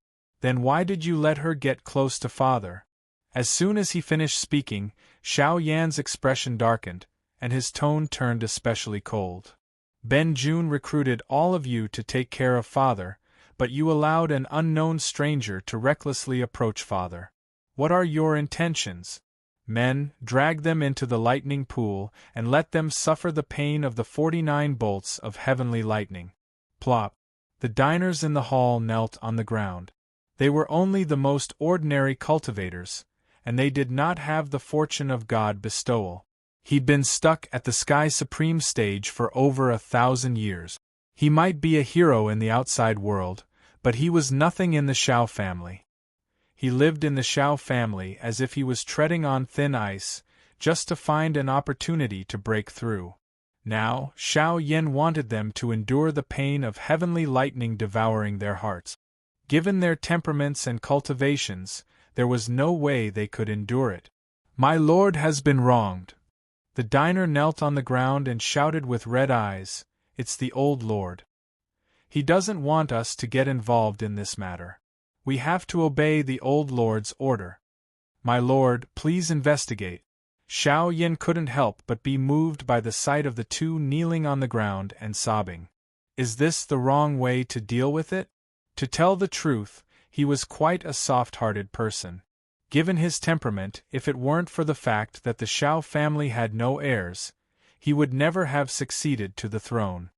No matter what the old lord said, why didn't you stop them the first time they met? Could it be that the old lord already had a good impression of her as soon as they met? At the end of the day, it's all your fault. Can you not admit this? A particularly deep voice suddenly rang out from outside the hall. Xiao Yan furrowed his brows and looked towards the hall. "Who dares in front of me?" Halfway through his sentence, Xiao Yan shut his mouth and scrambled to his feet. His eyes widened and he didn't know what to say. "Little brother, I never would have guessed you'd become the old lord." Her words were clearly ethereal and ethereal. Xiao Yan's eyes flashed, then he saw a plainly dressed woman standing at the door appear in front of him. A familiar face and a familiar tone. "Sister." Xiao Yan's face instantly lit up with a smile of pleasant surprise. Just as he was about to give her a hug, he abruptly stopped, took a step back, and rebuked her with hostility. Who are you? How dare you pretend to be a member of my family? Don't force yourself. Given your temperament, it must be tiring for you to be the head of the family." The woman sighed and shook her head, then her gaze fell on the customers inside the hall. The customers were shocked. They'd never heard of the Xiao family having a young lady. However, they didn't dare look at her face. All they could do was lower their heads and kneel, trembling. "You say you've been wronged, but the way I see it, it's not. In the end, it was you who let that person get close to the old Lord of Heaven. You said that the old Lord of Heaven didn't let you do anything, but let me ask you here, could it be that the old Lord of Heaven was very close to that person when they first met?" The customers said nothing. "Of course not. You neglected your duties and allowed that ill-intentioned person to approach the old Lord. That's why all this happened. However, Xiao Yan's punishment is indeed a bit heavy. Given your temperaments and strength, there's no way you could have withstood 49 bolts of tribulation lightning. However, you've committed a crime and have no choice but to be punished. Go receive 27 bolts of heavenly lightning yourselves and face the wall for 300 years. Who knows, this might be an opportunity for you to break through. You've been a Sky Supreme for many years, haven't you?" They'd thought they were dead for sure, but they never would have guessed they'd have a chance to turn things around. Especially when this woman said it might be an opportunity for them to break through. They were more than willing to accept their punishment, but it all depended on. "All right, go." Xiao Yin waved at them. The customers kowtowed a few more times, then excitedly rushed off to receive their punishment. "Little brother, as the head of the family, you have to learn to weigh the pros and cons. You can't just blindly exert pressure. Lightning bolts and rain are all gifts from the old Lord. You need to learn to use them flexibly. Big sister." By now, Xiao Yan was absolutely certain that this woman was the sister he hadn't seen in tens of thousands of years. He reached out and hugged her. She frowned and instinctively wanted to push him away, but after thinking it over, she didn't. After a while, Xiao Yan released her, grabbed her wrist, and shouted excitedly, "Big sister, hurry up and come with me to see father. Big sister, hurry up and follow me to see father. He will definitely be very happy to see you. If we agree, I'll pass the throne to you too." "Little brother." At this moment, the woman pried his hand away and shook her head at him. "You should be the monarch. I came back this time to retrieve something. As for the rest, forget it." "Big sister." "Enough, I have to go. Also, you can't tell Xiao Ting that I'm back. Got it?" "Big sister, do you still hate father?" Just as she was about to leave, the woman trembled. She stared ahead with a complicated expression. Chapter 873. The Master of the Three Realms. "I didn't expect someone would still be cleaning my room after all this time." A woman in a plain dress stood in a simple bedroom, a faint smile on her face. Xiao Yan followed closely behind her like a shadow. "Father arranged for it to be cleaned." "Him?" she sneered, then pursed her lips disdainfully. "Little bro, even if you said you'd arranged for it to be cleaned, I'd more or less believe you. But you say it was him? Do you think I'd believe him? Big sister, it really was father who arranged it. After you left, he sent people to search the entire god world. He even went to the demon folk and the devil race. Father personally went to look for you, but he couldn't find you. After that, he sat in your room for a whole year. By the time he came out, his hair was all white." Xiao Yin couldn't help but ask. The woman smiled calmly, but her eyes didn't show the slightest bit of emotion. She simply raised her brows in surprise. "Is that so? Then, serves him right." With that, she pulled out a ring from under the bed and slipped it onto her finger. Then she turned around and smiled at Xiao Yan. "All right, I didn't refuse your kind invitation, so I didn't reject your invitation. It's getting late. It's about time I left. Big sister, are you really leaving? Aren't you going to see father?" Xiao Yan furrowed his brows. "There's nothing to see. Let's just leave it at that." She smiled calmly, then turned around and said, "Yang Jian's heavenly tribulation in the lower realms was erased, right? It's best if you don't get involved in this matter. Just think of it as a favor from your big sister. She drifted out of the Xiao family estate. Xiao Yan stood in front of the bedroom door and watched her leave. He stayed there for a long time. A long while passed. Men. With a low, deep voice, several people appeared by Xiao Yan's side. My lord. The woman in the plain dress who just appeared here, go and protect her in secret. Find out where she's staying, then come back and report to me. No one is allowed to mention her arrival to anyone else. Otherwise they'll be killed without mercy. Yes, sir. The people before him bowed and nodded. At that moment, Xiao Yan recalled the woman's request. Tell everyone who went to investigate Yang Jian to come back. Also, send people to keep an eye on the Ascension Pond. If they see Yang Jian ascend, they can help him out in secret. Yes, sir. All right, you're all dismissed. The people in front of the door all nodded and disappeared. Only Xiao Yan sighed softly and turned to look at the bedroom behind him. He shook his head, turned, and left. No one would have thought that the tit-for-tat situation would turn out like this. The immortals in the pure white space all looked at the scene in front of them in a daze, feeling like their brains weren't working properly. Yi Zichen, standing nearby, could clearly sense Gu Zichen's chaotic breathing. He furrowed his brows at Gu Zichen and couldn't help but transmit. What happened to you? Yi, Yu's is heaven and is Yang's tea. Yi Chen of Chen's and Yangt Vi. You'll have to find your own path. In an hour, you'll have to ascend to the higher realms. You may be a big shot in the lower realm, but when you go up there, you may not even be considered as a middle-level figure. You must be careful, understand? You might be a big shot in the lower 3 realms, but once you ascend, you might not even be a mid-level character. You have to be careful, understand? Go back and say goodbye to your friends and family. Perhaps you won't be able to see them for the next few 100,000 years. Whoosh! There was a flash of light, and Yang Jian, who'd yet to come to his senses, disappeared from their field of vision. The immortals watched Yang Jian leave. Most of their gazes were filled with envy. Ascending to the higher realms was the dream of most of them. Although Yang Jian was a great immortal of the heavenly court, in the eyes of Ziwei, Suiren, and the others, he was nothing more than a junior. They never would have guessed that Yang Jian would ascend before them.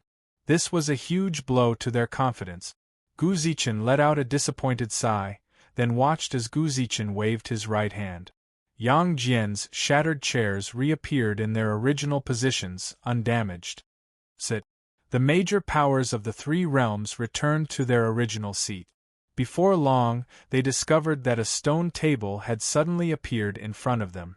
There was a ballot box on top of it. They'd never seen such a thing before, but when they thought about it, this was truly different from the past.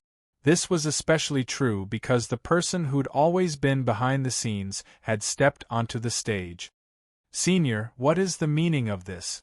After witnessing Gu Zichen and Yang Jian's confrontation, the North Pole Emperor had a profound understanding of the man's true strength.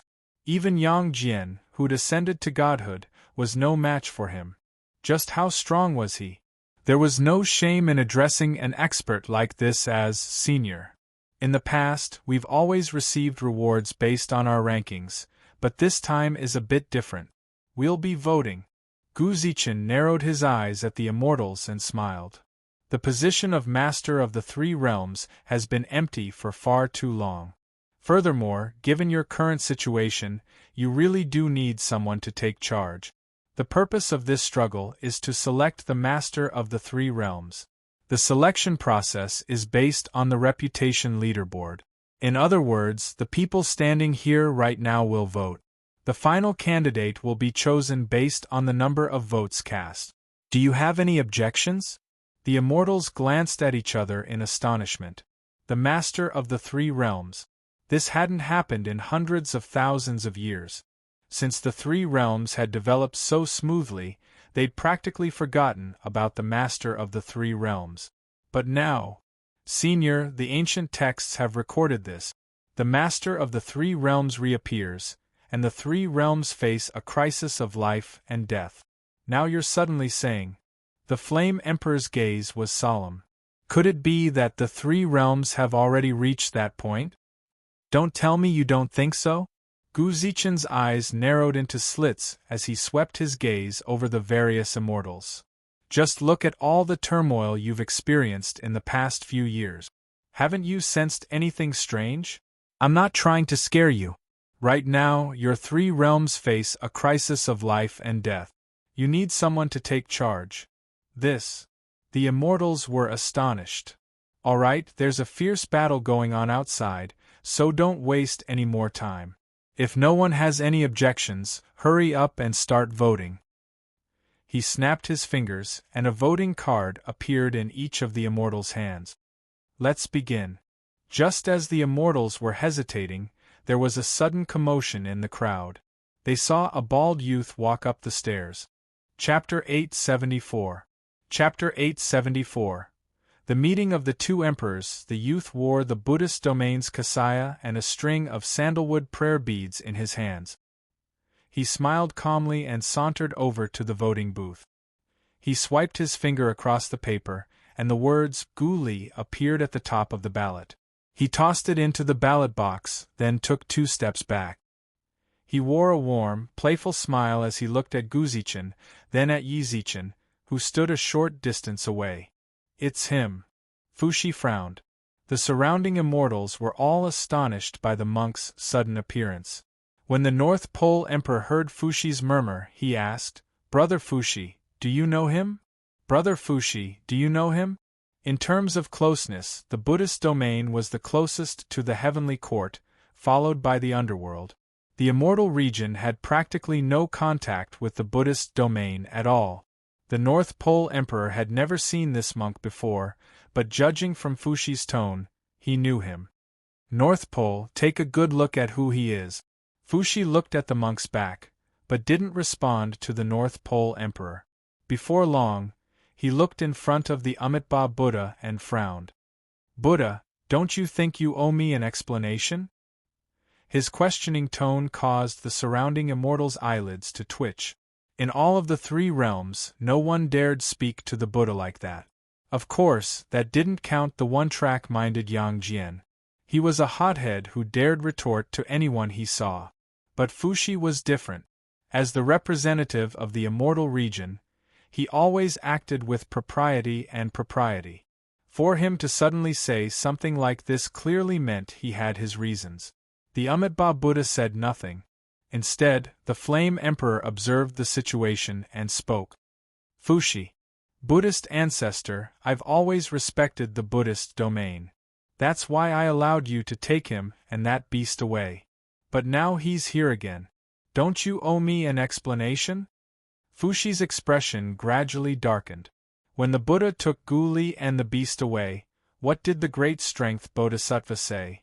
He chanted sutras for 30 years. But how long had it been? In just a month, he had actually appeared here. The surrounding immortals were dumbfounded, but the seated major powers' eyes flickered with indescribable glints after scrutinizing the young man. They were all present at the scene at that time, and they all knew the true origins of this young man. Buddha. Even Emperor Ziwei couldn't help but want an explanation from the Buddhist ancestor. You must not blame the Buddha. You might not understand the Buddhist domain. At this moment, the monk who had cast his vote turned around and smiled at Fuxi and the other immortals. I'm not going to the Buddhist region. I've always been curious as to why the people of the Buddhist region are so strong. Only when you arrived at the Buddhist domain did you realize that the speed there is a world of difference between their speed and yours. 1 day in the Buddhist domain is 1 year in the 3 realms. I've been chanting sutras in the Buddhist domain for 30 years, and 30 days have passed here. The immortals were shocked. Even the heavenly court, which had a close relationship with the Buddhist realm, did not know the true situation of the Buddhist realm. There was a saying in the human world that a day in heaven was equivalent to a year on earth. But now Gu Li was telling them that 1 day in the Buddhist domain was 1 year in the 3 realms. He glanced at the Buddhist ancestors and bodhisattvas, only to discover that they were all silent. Gu Li chuckled, his lips curling into a smile. Buddha, please don't blame me for divulging your Buddhist domain's secret.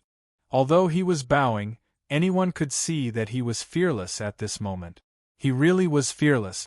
In the outside world, he might fear the Buddha, but here, everyone's spiritual power was sealed. Only the power of the stars could be used. However, Gu Zichen had already sent Yang Jian, the only person capable of using the power of the stars. Who else could threaten him? Furthermore, it wasn't like he couldn't use the power of the stars. He was the one who'd caused the Emperor's star to appear. Gu Li. Yi Zichen stood a short distance from Gu Zichen and frowned. Although Gu Li had shaved his head and didn't look as good as before, Yi Zichen would still recognize him. However, even if Gu Li was reduced to ashes, Yi Zichen would still be able to recognize their entanglement. After roaring angrily, countless questions filled Yi Zichen's heart. Why was he wearing a kasaya? Why was he a monk from the Buddhist domain? And why was he here? Could it be that Gu Zichen? Yi Zichen glanced at Gu Zichen, but Gu Li suddenly turned around and smiled. Brother Yi, I never would have guessed we'd meet again. How are you? Have you been well? Ha! I've been fine. But when I see you, I don't feel so good anymore. Yi Zichen's expression instantly darkened. He clenched his right hand into a fist, which glowed with faint light. Deep imperial might slowly emanated from his body. Far off in the distance, the North Star suddenly lit up with starlight. A dragon throne suddenly appeared behind him. A man in imperial robes sat atop it, looking down at all creation with a condescending gaze. Everything submitted to the might of an emperor. When the other immortals sensed this aura, they couldn't help but want to submit. Some of the weaker immortals couldn't resist the urge to bend their knees. The major powers inwardly resisted this imperial might as they stared at Yi Zichen in shock. Just as the immortals were resisting, Gu Li's lips curled into a smile. So it's you? Back in the Buddhist domain, he'd caused the Emperor's star to appear. At first, he'd truly believed himself to be the ruler of heaven and earth. He'd thought he'd be the emperor to bring peace to the world. But after reading through the Buddhist domain's ancient texts, he realized that he wasn't the only emperor chosen by the heavens. He'd only inherited half of the North Star's imperial fate. Ever since then, he'd wondered who the other half of the Emperor's star's fate was. No matter how he thought about it, Yi Zichen's image kept popping up in his mind. Given the current situation, Yi Zichen really was the one who'd inherited the other half. They were evenly matched. Ever since the modern realm began, they'd stood on opposite sides. No matter when it came to scheming, he'd always had the upper hand. It was just that Yi Zichen would always mysteriously show up to help him. In terms of scheming, Yi Zichen was no match for him at all. The way Gu Li saw it, the only reason Yi Zichen was able to keep up with him was because he was lucky. But now, he'd gone to great lengths to make the Emperor's star shine and become heaven's chosen, yet Yi Zichen still wanted a share? Absolutely not. Only he, Gu Li, could be the ruler of all of heaven and earth. Everyone else was nothing in front of him. As for Yi Zichen, he was nothing but a clown. Since Yi Zichen wanted a share of his fate then,